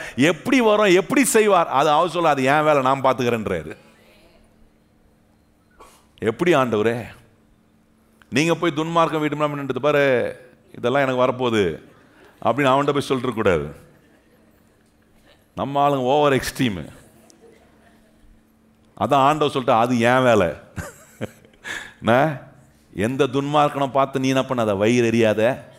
எந்த துன்மார்க்கனை பார்த்து என்ன பண்ணாத? அவனை வந்து என்ன நாசமாக போவேன் அப்படின்ட்டு மண்ணள்ளி போடாத. லிட்டரலாக மண்ணள்ளி போடலாம், வாயில் போடுறப்ப நிறைய மண், அதெல்லாம் போடாத. அதெல்லாம் நான் ஆண்டவர் சொல்கிறேன் அது ஏன் வேலை. நீதியான காரியத்தை செய்ய வேண்டிய வேலையை கர்த்தர் எடுக்கிறார். ஏன்னா அவர் தான் நீதிபரராக இருக்கிறார். இங்கே இருக்கிற மனுஷன் யாருமே நீதி செய்ய முடியாது. நம்மகிட்ட அந்த நீதி செய்யக்கூடிய நீதிபரர்கள் நம்ம கிடையாது. கர்த்தர் ஒருவர் தான் நீதிபரர். எத்தனை பேர் கையை உயர்த்தி ஆமென் சொல்லுங்க. கர்த்தர் ஒருவர் தான் அவர் நீதிபரராக இருக்கலாம். அவர் நீதி செய்வார். அவர் நீதி செய்ய நான் இடம் கொடுக்கணும். என்ன நான் இடம் கொடுக்குறேன்? ஆண்டவரே துன்மார்க்கன் சங்கீதக்காரன் பாருங்க, துன்மார்க்கன் வந்து அவன் அவன் வளர்றான், பெருகிறான், பார்த்து அவன் சங்கீதக்காரன் ரொம்ப व्यसனம் அடைகிறான் பாருங்க. ஆனால் ஒரு பாயிண்ட் ஆஃப் டைமில் சங்கீதக்காரன் சொல்கிறான், ஆண்டவரே உம்முடைய ஆலயத்துக்குள்ளே வந்த உடனே எனக்கு இப்போ விளங்கிருச்சு ஏன் இந்த துன்மார்க்கன் இப்படி விருத்தி அடைகிறான்றது எனக்கு புரிய வச்சு, அதுக்கு பிறகு அவன் வளர்வதை குறித்து நான் பொறாமப்படுறதே இல்லைன்றான். நல்லா கவனிக்கணும். இன்னைக்கு யார் வளர்றாங்க, யார் இதுவாக, அதை பற்றி கவலைப்படாதீங்க. உங்களுக்கு கர்த்தருடைய ராஜ்யத்தை குறித்த புரிந்து கொள்ளுதல், ஞானம், அறிவு, புத்தி உங்களுக்குள்ளே இருக்கும்னா ஆண்டவர் உங்களுக்கான நன்மையை எங்கிருந்து வர வைக்கணுமோ அதை வர வைக்க அவர் வல்லவராய் இருக்கிறார் என்பதை நிச்சயமாக காட்டும். எங்கெங்கிருந்து வரணுமோ. அல்ல, நீங்கள் எத்தனை பேர் எதிர்த்து உங்களை தடுத்து நின்றாலும் அதை கர்த்தர் உங்கள் கையில் கொண்டு வந்து சேர்க்க அவர் வல்லவராய் நிச்சயமாக இருப்பார். நம்ம கவனம் செலுத்த வேண்டிய ஒரே இடம், ஆண்டவரே உள் வட்டாரத்தில் இருக்கிற நான் இந்த ராஜ்யத்தை அறிய வேண்டியது எனக்கு அவசியம் சொல்லியிருக்கேன். எதையோ அறிஞ்சுக்கிறேன். நல்லா கவனிங்க, எதெல்லாம் அறிய வேண்டாமோ அதெல்லாம் அறியறதுக்கு உண்டான காரியங்களை செய்கிறேன். எதை அறிந்து கொள்ளணுமோ அதுக்கு உண்டான பிரயாசத்தை எடுக்கிறது இல்லை. நிறைய நேரம் நம்ம நம்புறது இல்லை. பாருங்க, இது எப்படி ஆகும், கர்த்தர் எப்படி, அது எப்படி அவன் கையிலேருந்து எடுத்து வந்து என்கிட்ட கொடுப்பாரு, எப்படி நடக்கும்? கர்த்தர் சொல்ல, அதுவும் வேலை இல்லை, தட்ஸ் மை பிஸ்னஸ், நான் பார்த்துக்கிறேன். நீ அந்த நல்லவனாய் அந்த நீதிமானாய் இருக்கக்கூடிய விதத்தில் உன்னுடைய இருதயம் ஒரு நல்ல நிலமா, உன்னுடைய ஆவி கர்த்தர் தங்கும் தீபமாக ஒவ்வொரு நாளும் பிரகாசமாயிட்டே இருக்கும்னா, புரிந்து கொள்ளுதல் வளர வளர, நான் சொல்கிறேன் கர்த்தருடைய பிள்ளைகளே, கர்த்தர் நமக்கு அதிகமாக கொடுத்து கொண்டே இருப்பார். கையை வச்சு சொல்லுங்க, புரிந்து கொள்ள கர்த்தர் எனக்கு அதிகமான நன்மைகளை கொடுத்து கொண்டே இருக்கிறார். இஸ்ரவேல் மக்களுக்கு சொன்னார் பாருங்க, நான் சொல்லி இதை முடிக்கிறேன் பாருங்க. இஸ்ரவேல் ஜனங்களுக்கு சொன்னார், ஆண்டவர் சொன்னார், நான் உங்களுக்கு பாலும் தேனும் மோடும் விசாலமான நல்ல தேசத்தை உங்களை கொண்டு போக போகிறேன். இப்போ இட்ஸ் டைம் டு லீவ். இப்போ நீ புறப்படுற நேரம், அடிமைத்தனத்திலிருந்து வெளியே வரக்கூடிய ஒரு நேரம். போதும், நீ இவ்வளோ நாள் அடிமையாக இருந்தது. இப்போ ஆண்டவர் சொல்றார், போய் உனக்கு வேண்டியதை, உனக்கு சேர வேண்டியதை உன் அயலானத்தில் போய் நீ கேட்டு வாங்குன்றாரு. யோசிச்சு பாருங்க, 400 வருஷமா கேட்ட ஒரு ஆகாரத்தை கூட ஒழுங்கா கொடுக்காதவன், அரை வயிறு சாப்பாடு கொடுத்தவன், இவங்கிட்ட போய் கேட்டு வாங்கன்றாரு. விட்டா போதும் ஆண்டவரை, வெளியே போனா போதுன்னு இருக்கிறேன். இவங்கிட்ட போய் எதுக்கு கேட்டு வாங்குறது? இவன் கேட்டாலும் கொடுக்க மாட்டான். கேட்டு நாங்கள் எத்தனையோ முறை கேட்டிருக்கிறோம், ஒன்றும் கொடுக்காதவன் இவன். இப்படிதானே சொல்லியிருப்பாங்க இஸ்ரவேல் மக்கள். ஆனால் மிகப்பெரிய ஒரு அற்புதம் நடந்துச்சு. இவனுங்க போய் கேட்குறானுங்க, அவனுடைய அயலானுங்கெல்லாம் பேக் பண்ணி எல்லா வெள்ளியும் பொண்ணையும் கொடுத்தாங்களாம். அந்த நாட்களில் வெள்ளியும் பொண்ணு தான் கரன்சி. இந்த இஸ்ரவேல் மக்களை அடிமைத்தனத்தில் வைக்கும்போது நீங்கள் கவனிச்சு பாருங்க, என்ன பண்ணாங்க, இவனுங்க கையில் இருந்த வெள்ளிய பொண்ணெல்லாம் வாங்குறதுக்கு ஒரு மரத்தினால் உண்டாக்குன ஒரு காசை பண்ணி, நீ வந்து உனக்கு இங்கே ஏதாவது வாங்கணுமா, உன் வெள்ளியும் பொண்ணையும் கொடு, அப்போ நான் இந்த மரக்காசை கொடுக்குறேன். நானா இப்படி மரக்காசை கொடுத்து மரக்கட்டை ஆகிட்டானுங்க கடைசியாக இஸ்ரவேல் ஜனங்களை. அவங்ககிட்ட இருந்த வெள்ளியும் பொண்ணும் இவங்களுடையது, எல்லா ஆஸ்தியும் இஸ்ரவேல் மக்களுடையது. ஆனா இந்த பிசாசு அடிமைத்தனத்துக்குள்ள இந்த புரிந்து கொள்ளுதல் ஸ்டாப் ஆச்சுனாலே வாக்குத்தத்தத்தை மறந்துடும். கர்த்தர் எப்படிப்பட்டவர்ன்றதை மறந்துடுறேன். என்னை கர்த்தர் எந்த ராஜ்யத்துக்குள்ள வச்சிருக்கிறாரு, எப்படிப்பட்ட வேலையை கர்த்தர் என் மூலமா செய்ய போறார், இது எதுவுமே எனக்கு தெரியாம போயிடுது. புத்தி இல்லாம போயிடுறேன், கடைசியில் அடிமையாயிடுறேன். இந்த அண்டர்ஸ்டாண்டிங் குறைஞ்சிச்சுன்னா அடிமையாயிடுறேன். இந்த அறிவு என்ன, ஞானம் புத்தி வந்துச்சுன்னா ஆளுகை மறுபடியும் வரும், உயர்வு மறுபடியும் வரும். எங்கே விழுந்தனோ அங்கே எழுந்து நிற்க வைக்கக்கூடிய அந்த மேன்மையான நிலையை கர்த்தர் உண்டு பண்ண முடியும். இப்போ ஆண்டவர் சொல்றார், போய் கேளு, சொல்றது நானு. இப்போ நீ போய் கேளு. துன்மார்க்கம் கையில் இருக்கிற ஆஸ்திய நீதிமான் கையில் கொடுக்கக்கூடிய வேலையை கர்த்தர் செய்ய வல்லவராய் இருக்கிறார் என்பதை காண்பித்து இந்த இஸ்ரவேல் ஜனங்க போய் கேட்டாங்களாம். வேதம் சொல்லுகிறது, அவர்கள் கேட்ட உடனே எடுத்து கொடுத்தானாம். பாருங்க, யோசித்து பாருங்க, 400 வருஷத்துக்கு மேலாக கொடுக்க மாட்டேன்னு பிடிவாதமாக இருந்தவன். நல்லா கவனிச்சுப்பாங்க, கொடுக்க முடியாது, உனக்கு ஏன் நாங்கள் கொடுக்கணும், நீ இப்படிதான் அடிமையா இருக்கணும், நாங்க சொல்றதுதான் நீ செய்யணும் என்று இருந்த அந்த நிலையை ஆண்டவர் எப்படி உடைக்கிறார் பாருங்க. என்ன மாபெரும் அற்புதம். இஸ்ரவேல் மக்களுக்கு ஆச்சரியமா இருக்கு. போனேன், கேட்டேன், கொடுத்தான், எல்லாத்தையும் கொண்டு வந்து கொடுத்துட்டான். வேதம் சொல்லுகிறது, அவர்கள் எகிப்தை விட்டு புறப்படும் போது வெள்ளியோடும் பொன்னோடும் திரளான வஸ்துக்களோடும் திரளான ஆஸ்திகளோடு கர்த்தர் அவர்கள் அங்கிருந்து புறப்பட பண்ணினாராம். யாத்திராகம் 12ஆம் அதிகாரத்தில் அதை பார்க்கலாம். 36ஆம் வசனத்தில் கவனிச்சிங்கன்னா, கர்த்தர் சொன்னபடியே வெள்ளியும் பொன்னும் திரளான ஆஸ்திகளோடு. யார் கையில் இருந்துச்சு? துன்மார்க்கம் கையில் இருந்துச்சு. துன்மார்க்கம் கையில் இருந்த ஆஸ்தியை கர்த்தர் இப்போ தம்முடைய பிள்ளைகளுடைய கையில் கொடுக்கிறார். ஏன் கொடுக்கிறாரு? அவர்கள் மூலமா இந்த முழு உலகத்துக்கும் தேவன் யார் என்பதை காட்டுவதற்கு ஆண்டவர் எல்லா நன்மையும் அவர்கள் கையில் கொண்டு வந்து கொடுக்கிறாரு. நல்லா கவனிங்க. எல்லாத்தையும் எடுத்துட்டு கிளம்பிட்டானுங்க. விட்டானா பார்வோன்னு, நான் கேட்குறேன், விட்டானா பார்வோன்னு என்ன பண்ணா? எடுத்துட்டு போயிட்டாங்களே. இவனுங்களை பிடிக்கணும்னு போனானோ இல்லையோ, இவனுங்க எடுத்துட்டு போன வெள்ளியும் பொண்ணையும் இவனுக்கிட்ட இருந்து பிடுங்கணுன்றதுக்காக வந்தானுங்க. கர்த்தர் வரதை பார்த்து நகைத்திருப்பாருன்னு வேதம் சொல்லுது. சில நேரம் ஆண்டவர் செய்யறதுக்கு விரோதமா, ஆண்டவர் செஞ்சதுக்கு விரோதமா வேலை செய்யும் போது அவர்களை பார்த்து கர்த்தர் நகைப்பாராம். எதுக்கு திரும்பி வந்தான் பார்வோன்னு?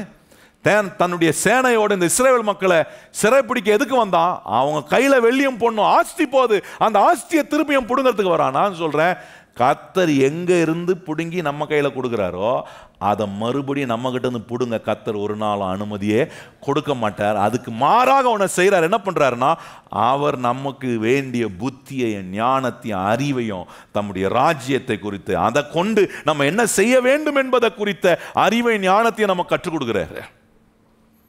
அதை தான் இந்த இஸ்ரவேல் மக்களுக்கு சொல்லிக் கொடுத்தாரு. இன்னைக்கு அதை தான் ஆண்டவர் நமக்கும் சொல்றாரு. நல்லா கவனிங்க. யாரை பார்த்தும் பொறாமப்படாதீங்க. உங்களோட ஒருத்தங்க நல்லா இருக்காங்களா பார்த்து பொறாமப்படாதீங்க. அதை காட்டிலும் உங்களை நல்லா வாழ வைக்கிற ஒரு கர்த்தர் இருக்கிறார். அவரை பற்றி பிடிங்க, அவரை நம்புங்க. நீங்கள் சொல்லணும், ஆண்டவரே என்ன உம்முடைய ராஜ்யத்துக்குள்ளே வச்சுக்க, அந்த ராஜ்யம் எனக்குள்ளே இருக்குது, உம்முடைய ராஜ்யத்துக்காக சேவை செய்கிறோம் ஆண்டவரே, உம்முடைய ராஜ்யத்தில் நீர் மகிமைப்படுவதுக்கு நான் என்ன செய்யணுமோ அதை செய்ய உண்மை என் வாழ்க்கையில் முதலாவது இடத்துல வச்சிருக்கிற ஆண்டவரே என்று நீங்கள் இப்படி பிரயாசப்படும் போது நான் சொல்கிறேன், கர்த்தருடைய பிள்ளைகளை எப்படி ஆஸ்தியை கர்த்தர் கொண்டு வராரு அதான் இன்னைக்கு காண்பித்தேன். கர்த்தர் துன்மார்க்கம் கையில் இருக்கிற ஆஸ்தியெல்லாம் எடுத்து யார்கிட்ட கொடுக்குறாரா? எத்தனை நீதிமான் நீங்கள் இருக்கிறீங்க? ஐயோ ரொம்ப பரிதாபமாச்சே. நமக்கே சந்தேகம், அது எப்படி நமக்கு வருமா? துன்மார்க்கம் கையில் இருக்கிற ஆஸ்தியெல்லாம் எடுத்து கர்த்தர் நீதிமான் கையில் கொடு. எத்தனை நீதிமான் இங்கே இருக்கிறீங்க? உள் வட்டாரத்தில் இருக்கிற நம்ம தான் ஸ்ட்ராங்காக இருக்கணும். தேவனுடைய ராஜ்யத்துக்குள்ளே இருக்கிற நம்ம வீக்காக இருக்கக்கூடாது. கையை வச்சு சொல்லி, தேவனுடைய ராஜ்யத்துக்குள்ளே இருக்கிறனா வீக்கானவன் கிடையாது. எனக்கு மாபெரும் அற்புதத்தை செய்கிற கர்த்தர் என் கூட. 400 வருஷம் கொடுக்க மாட்டேன்னு சொன்ன துன்மார்க்கம் கிட்டேருந்து எடுத்தாங்களே, இது மனுஷனால் முடியுமா? கொஞ்சம் யோசித்து பாருங்க. மனுஷனால் ஆகிற காரியமா? இன்னைக்கு நான் சொல்கிறேன், எத்தனை நன்மைகள் ஒரு மனுஷன் உங்களுக்கு வர வேண்டிய நன்மையை தடுத்திருந்தாலும் கர்த்தர் போய் எடு உனக்குரியதுன்னு சொல்லும் போது போனீங்கன்னா ஆட்டோமேட்டிக்காக ஐயா டோரை திறந்து, எப்பா எடுத்துகிட்டு போப்பா சாமி, நீ முதல்ல கிளம்பு. அப்படிப்பட்ட மாபெரும் அற்புதத்தை கர்த்தரால் செய்ய முடியும். அதுக்கு ஆண்டவர் இன்னைக்கு நமக்கு சொல்கிற ஒரே காரியம், எதை சம்பாதிக்கிற இல்லையோ ஞானத்தை, அறிவை, புத்தியை சம்பாதி. இந்த ஒரு வசனத்தை சொல்லி முடிக்கிறேன் பாரு. நீதிமொழிகள் 4ஆம் அதிகாரம் 7ஆம் வசனத்தை சொல்லியிருக்கா? நீதிமொழிகள் 4 என்ன சொல்றாரு? எதை சம்பாதிக்கிறையோ சம்பாதிக்கலையோ ஞானத்தை வாசிப்போமா? 7ஆம் வசனம், ஞானமே முக்கியம், ஞானத்தை சம்பாதி, எண்ணத்தை சம்பாதித்தாலும் புத்தியை, எண்ணத்தை சம்பாதித்தாலும் புத்தி, அண்டர்ஸ்டாண்டிங்கை சம்பாதி. நல்லா கவனிங்க. பணத்தை சம்பாதிக்கணும் போகக்கூடாது. அதையும் புத்தியை சம்பாதிக்கிறேன். எங்கேருந்து வருது புத்தி? தேவனுடைய வசனத்திலிருந்து தான் வரும் புத்தி.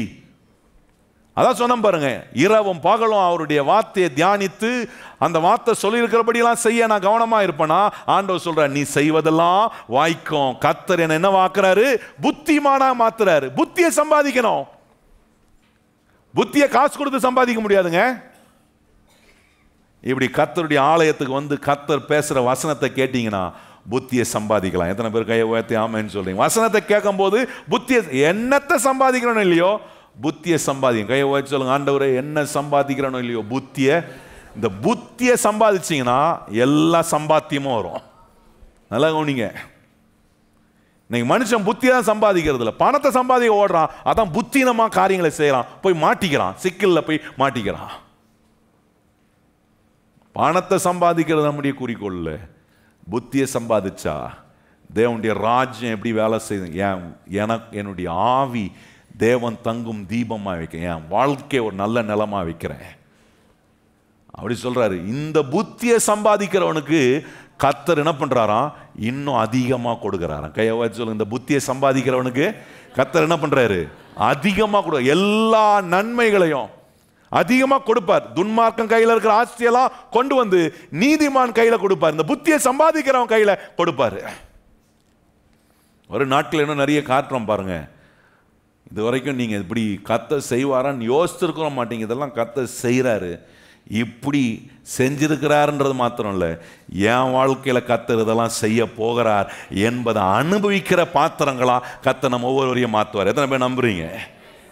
நடந்து போகும்போது யாரையாவது பார்த்தீங்களா, நல்ல வசதியாக இருக்கிறவனை பார்த்தீங்கன்னா, அந்த வீடை பார்த்தீங்கன்னா என்ன பண்ணணும், ஸ்தோத்திர ஆண்டவர், அவர் ஆசீர்வதியும், சீக்கிரம் எல்லாம் கர்த்தர் எனக்கு கொண்டு வந்து கொடுக்க போறீர் அப்படின்னு ஆண்டவரை நம்பி சொல்லுங்க. அந்த வீட்டை கொடுக்க போறேன்னு அதுக்குள்ளே போறேன்னு நினச்சக்கூடாது. என்ன காட்டுறான்னா, இப்படிலாம் துன்மார்க்கம் பெருகி இருக்கிறானா, வசனம் சொல்லியிருக்கு, துன்மார்க்கனுடைய ஆஸ்திகளை எடுத்து நீதிமானா இருக்கிற என்கிட்ட, புத்தியை சம்பாதிக்கிற என்கிட்ட என்ன பண்றாரு, நம்புங்க. வேலைக்கு போகும்போது அப்படி போங்க, இன்னைக்கு வேலைக்கு போகிறோம், புத்தியோட வேலை செய்வேன், நிறைய சம்பாத்தியத்தை கர்த்தர் எனக்கு கொடுப்பாரு, இங்கே கர்த்தர் எனக்கு ஏராளமான நன்மையை வச்சிருக்கிறாரு, நிச்சயமாக நான் உயருவேன், மேன்மை அடைவேன், கர்த்தர் இப்படிப்பட்ட ஆசீர்வாதங்களை கர்த்தர் எனக்கு வச்சிருக்கிறாரு. என்னத்தை சம்பாதிக்கிறோம் இல்லையோ, என்ன சம்பாதிக்கணும், எல்லாரும் வாய்ச்சி சொல்லுங்க, என்ன சம்பாதிக்கணும், புத்தியை சம்பாதிச்சிங்கன்னா சமாதானம் இருக்கும், சந்தோஷம் இருக்கும், நிறைவு இருக்கும், சுகம் இருக்கும், பலன் இருக்கும், ஆட்கள் இருப்பாங்க. இன்னைக்கு இந்த அண்டர்ஸ்டாண்டிங் இல்லை, அதனால எல்லாம் ஒன்றுனா போகுது. ஆட்கள் போகிறாங்க, சமாதானம் போது, சந்தோஷம் போது, ஆரோக்கியம் போது, வளன் போது, எல்லாம் போது. ஆனால் புத்தியை சம்பாதிச்சுன்னா எல்லாம் வரும், எல்லாம் ஒன்றுனா வரும், எல்லாம் கூட கொடுக்கப்படும். எத்தனை பேர் ஆமேன்னு சொல்றீங்க? எல்லாம் கூட ஆண்டவரை தேடி, ஆண்டவரை தேடுறவனுக்கு தான் புத்தியை கொடுப்பாரு. கர்த்தருக்கு பயப்படுதலே ஞானத்தின் ஆரம்பம். அந்த ஞானம், அறிவு, புத்தியை கர்த்தர் ஒரு மனுஷனுக்கு கொடுக்க, அவரை தேடுகிற ஒரு மனுஷனுக்கு கொடுக்கிறார். தேவனுடைய ராஜ்யத்தை காரியங்களை அறிகிற ஒரு மனுஷனுக்கு கொடுக்கிறாரு. இன்னைக்கு நீங்க தேவனுடைய ராஜ்யத்தை முதலாவது தேடுறவங்களா இருப்பீங்கன்னா, நான் சொல்ல இவைகள் எல்லாம் உங்களுக்கு கூட கொடுப்பது லேசான காரியம் ஆண்டவருக்கு. என்னத்தை சம்பாதிக்கிறோமோ இல்லையோ, கர்த்தர் புத்தியை, இந்த புத்தியை சம்பாதிக்கிறவனுக்கு மார்க் 4:25 சொல்லியிருக்காரு, இன்னும் அதிகமாய் கொடுக்கப்படும். இந்த புத்தியை சம்பாதிக்காதவனுக்கு ஒன்று நடக்குது. என்ன நடக்குதுன்னா, இருக்கிறதும் அவங்கிட்ட இருந்து எடுத்து கொள்ளப்படும். இன்னைக்கு எந்த நிலையில் இருக்கிறேன்? இன்னும் அதிகம் கொடுக்கப்படுற நிலையில் இருக்கிறேனா, இருக்கிறது என்னை விட்டு போகிற நிலையில் இருக்கிறேனா? இருக்கிறது என்னை விட்டு போகுதுன்னா, நான் உன்னை செய்யல, புத்தியை சம்பாதிக்கல. ஏன் புத்தியை சம்பாதிக்கலனா, என்னுடைய ஆவி கர்த்தர் தங்கும் தீபமாய் கொழுந்து விட்டு எரியல, என் இருதயம் நல்ல நிலமா இல்லை. இருதயம் நல்ல நிலமா இருந்து என் ஆவி கர்த்தர் தங்கும் தீபமாய் இருக்கும்னா புத்தியை சம்பாதிப்பேன். புத்தியை சம்பாதிக்கிற எனக்கு 30, 60, 100, 1000 மடங்கு மேலாக கர்த்தர் நன்மைகளை கொண்டு வந்து என் வாழ்க்கைக்குள்ள சேர்ப்பார். எத்தனை பேர் இது நடக்கும்? இப்படி கர்த்தர் எனக்கு நன்மையை செய்வார். யாரை பார்த்தும் பொறாமப்படாதீங்க. இன்னைக்கு ஒரு தீர்மானம் இருக்கணும், இந்த வருஷம் யாரை பார்த்து என்ன பண்ண மாட்டேன். அப்போ இவ்வளோ நாள் பொறாமப்பட்டுருக்கிறீங்க. இனிமே ஆண்டவரே யாரை பார்த்து என்ன பண்ண மாட்டேன், பொறாம. ரோட்டில் போகும்போது என்ன, நீங்கள் பைக்கில் போவீங்க, எவனா ஒருத்தன் நல்ல காரில் போவான்பா, இவனுக்கு வந்தால் வாழ்வா பற்றியா, அப்படி சொல்லக்கூடாது. அவனுக்கு கர்த்தர் கொடுத்துருப்பாருண்ணா, கர்த்தருடைய ராஜ்யத்தை தேடுற எனக்கு தேவைன்னா கர்த்தர் நிச்சயமாக கொடுக்க அவர் வல்லவராக இருக்கிறார். எந்த நபரை பார்த்தோம், எந்த உயர்வுகளை பார்த்தோம் பொறாமப்படாதீங்க, எரிச்சல் அடையாதீங்க. புத்தியை வளர்த்து கொள்ளுங்க, புத்தியை சம்பாதிங்க. அது உங்களுக்கான எல்லா நன்மையும் 1000 மடங்கு மேலாக கர்த்தர் உங்கள் வாழ்க்கைக்குள்ளே கொண்டு வர அவர் வல்லவராக. எளிமையை இப்போ நம்ம ஜெபம் பண்ணலாம். 2 கரங்களையும் உயர்த்தி ஆண்டவருக்கு ஸ்தோத்திரம் சொல்லுங்க. ஆண்டவரே, உம்முடைய ராஜ்யத்துக்குள்ளே நான் இருப்பது எனக்கு ஆசீர்வாதம். எத்தனை பேர் சொல்கிறீங்க? ஆண்டவரே, உம்முடைய ராஜ்யத்துக்குள்ளே ஆண்டவரே, ஞானம், அறிவு, புத்தி உம்முடைய ராஜ்யத்துக்குள்ள இருக்கு. எத்தனை பேர் வாயில திறந்து சொல்ல முடியும்? ஆண்டவரே, உம்முடைய ராஜ்யத்துக்குள்ள இருக்கிற ஞானம், அறிவு, புத்தியை நான் சம்பாதிப்பேன். சொல்லுங்க. உம்மை நான் தேடி வரேன். கர்த்தரை ஆண்டவரே என் வாழ்க்கையில முதலாவது இடத்துல வைக்கிறேன். ஆண்டவரே, என்ன ஒரு நல்ல நிலமா மாற்றுகிறீங்க. சொல்லுங்க வாயை திறந்து. ஆண்டவரே, நான் ஒரு நல்ல நிலமா மாறுறேன். கத்த தங்கும் தீபமாய் என்னுடைய ஆவி, மனுஷனுடைய ஆவி கத்த தங்கும் தீபமாய் இருக்கு. ஆண்டவரே, உம்மை ஒவ்வொரு நாளும் புரிந்து கொள்றேன். உம்மை ஒவ்வொரு நாளும் ருசி பார்க்கிறேன். ஒவ்வொரு நாளும் உமக்குள்ள நான் களி கூறுகிறேன். ஆண்டவரே, இப்படிப்பட்ட எல்லா ஆசீர்வாதங்களையும் கர்த்தர் எங்க வாழ்க்கைக்குள் நீர் கொண்டு வருகிறதுக்காக ஸ்தோத்திரம். ஒரு நாள் நாங்கள் யாரை பார்த்தோம் பொறாமப்பட மாட்டோம். யாருடைய வளர்ச்சியை பார்த்தோம் நாங்கள் பொறாமப்பட மாட்டோம். ஏன்னா எங்களுக்கு தெரியும், எங்களை 1000 மடங்கு அதிகமாக்கக்கூடிய கர்த்தருடைய ஞான, அறிவு, புத்தி எங்களுக்குள்ள நிறைவாக உண்டாயிக்கொண்டு இருக்கிறதுக்காக ஸ்தோத்திரம். ஸ்தோத்திரம் ஆண்டவரே. உங்களுடைய பிள்ளைகள் இந்த நம்பிக்கையோட போகட்டும். துன்மார்க்கனுடைய ஆஸ்திகளை கொண்டு வந்து நீதிமான் கையில கொடுப்பன்னு சொல்லி இருக்கிறீங்களே, இங்க இருக்கிற ஒவ்வொருவரையும் நீர் நீதிமானாய் மாற்றி இருக்கிறீங்க. உங்களுடைய ராஜ்யம் எங்களுக்குள்ள இருக்கு. உங்களுடைய ராஜ்யத்தில் நாங்கள் என்ன செய்யணும் அதெல்லாவற்றையும் செய்கிற நீதிமான்களாய் நாங்கள் ஆண்டவரே உம்முடைய ஆசீர்வாதத்தை பெற உபயோகப்படுத்த, உம்முடைய நோக்கத்துக்காக உபயோகப்படுத்த, அதுதான் ஆசீர்வாதம் ஆண்டவரே. கிடைக்கிறதெல்லாம் ஆண்டவரே வாங்கி அப்படியே சுருட்டி மூட்டை கட்டி வைக்கிறவனை நீ நல்லவன் சொல்லல, அவனை துன்மார்க்கன் வேதம் சொல்லுகிறது. அப்படிப்பட்ட துன்மார்க்கர்களாய் நாங்கள் ஒரு நாள் இதாம கர்த்தரால நீதிமானாக்கப்பட்ட நீதிமான்களாய் நாங்கள் ஒவ்வொரு நாளும் வாழ உம்மை மகிமைப்படுத்த எங்க வாழ்க்கை அப்படிப்பட்ட ஒரு அடையாளமாய், நல்லவனுக்கு அடையாளமாய், நீதிமானுக்கு அடையாளமான ஒரு வாழ்க்கையை நாங்க வாழ ஆண்டவரே நீர் எங்களை ஆசீர்வதிக்கிறதுக்காக ஸ்தோத்திரம். இன்னைக்கு இந்த காரியம் எங்க வாழ்க்கையில நல்ல புத்திய, நல்ல ஞானத்தை ஆண்டவரை உண்டாக்கி இருக்கிறதுக்காக ஸ்தோத்திரம். வேலைக்கு போகும்போது இப்படிப்பட்ட புத்தியோட போக உதவி செய்யுங்க ஆண்டவர். இப்படிப்பட்ட ஞானத்தோடு தேவனுடைய ராஜ்யத்துல நான் பங்கு செய்யக்கூடிய, நான் வேலை செய்யக்கூடியவனா இருக்கிறேன். அந்த ராஜ்யத்துக்காக, தேவனுடைய ராஜ்யத்தை நான் வெளிப்படுத்த, தேவனுடைய ராஜ்யத்தின் சுவிசேஷத்தை அறிவிக்க, தேவனுடைய ராஜ்யத்தின் வல்லமைக்கு அடையாளமா இருக்க கர்த்தர் எனக்கு துன்மார்க்கனுடைய கையிலிருந்து இருக்கும் ஆசைகளெல்லாம் கொண்டு வந்து கர்த்தர் என்கிட்ட கொடுக்கிறார். அதை எடுத்து நான் தேவனுடைய ராஜ்யத்தை காண்பிக்க, தேவனுடைய ராஜ்யத்தை இன்னும் கட்ட ஆண்டவரே, எங்க குடும்பம், எங்க வாழ்க்கை, எங்க தலைமுறை அப்படிப்பட்ட தேவனுடைய ராஜ்யத்துக்கு சாட்சியா இருக்கிற ஒரு குடும்பமாய் எங்களை நீர் ஆசீர்வதியா. இன்னைக்கு கேட்ட அந்த சத்தியங்கள் உங்களுடைய பிள்ளைகளுக்குள்ள நீ செய்ய போகிற மாபெரும் அற்புதத்தை பார்க்கட்டும். இதுவரைக்கும் நடக்காத, ஆகாததை பார்த்திருப்பார்கள். ஆனா இன்று முதல் கர்த்தர் சகலத்தையும் ஆக்குகிற, சகலத்தையும் வாய்க்க பண்ணுகிற, சகல நன்மைகளையும் உடைய பிள்ளைகளுக்கு நேராக நீர் கொண்டு வரக்கூடிய ஆண்டவரே, அந்த ரிசீவிங், அந்த பிளெஸிங் உடைய பிள்ளைகளுக்கு நீர் கட்டளையிடுகிறதுக்காக ஸ்தோத்திரம். உடைய பிள்ளைகளை மேன்மைப்படுத்தும். நன்மையும் கிருபையும் உடைய பிள்ளைகளை தொடரட்டும். உடைய பிள்ளைகள் படைத்த காணிக்கை, தசம பாகம் எல்லாவற்றையும் ஏற்றுக்கொள்ளும். நிறைவாய் உம்முடைய பிள்ளைகளை நீர் வழி நடத்தி உம்முடைய நாமத்துக்கு நாங்கள் தொடர்ந்து மகிமையாய் வாழ கர்த்தர் கிருபை செய்யும். ஒவ்வொரு தேவைகளிலும் கர்த்தர் உம்முடைய பிள்ளைகள் நீர் கொடுக்கும் 1000 மடங்கு அதிகமான ஆசீர்வாதத்தின் நிறைவை உம்முடைய பிள்ளைகள் பெற நீர் கிருபை செய்யும். எல்லா கன மகிமை துதி உமக்கே தருகிறோம். ஏற்றுக்கொள்ளும் மகிமை அடையும். இயேசு கிறிஸ்துவின் அன்புள்ள நாமத்தில் வேண்டி ஜெபம் செய்கிறோம் எங்கள் பரிசுத்தம் உள்ள நல்ல பிதாவே, ஆமென்.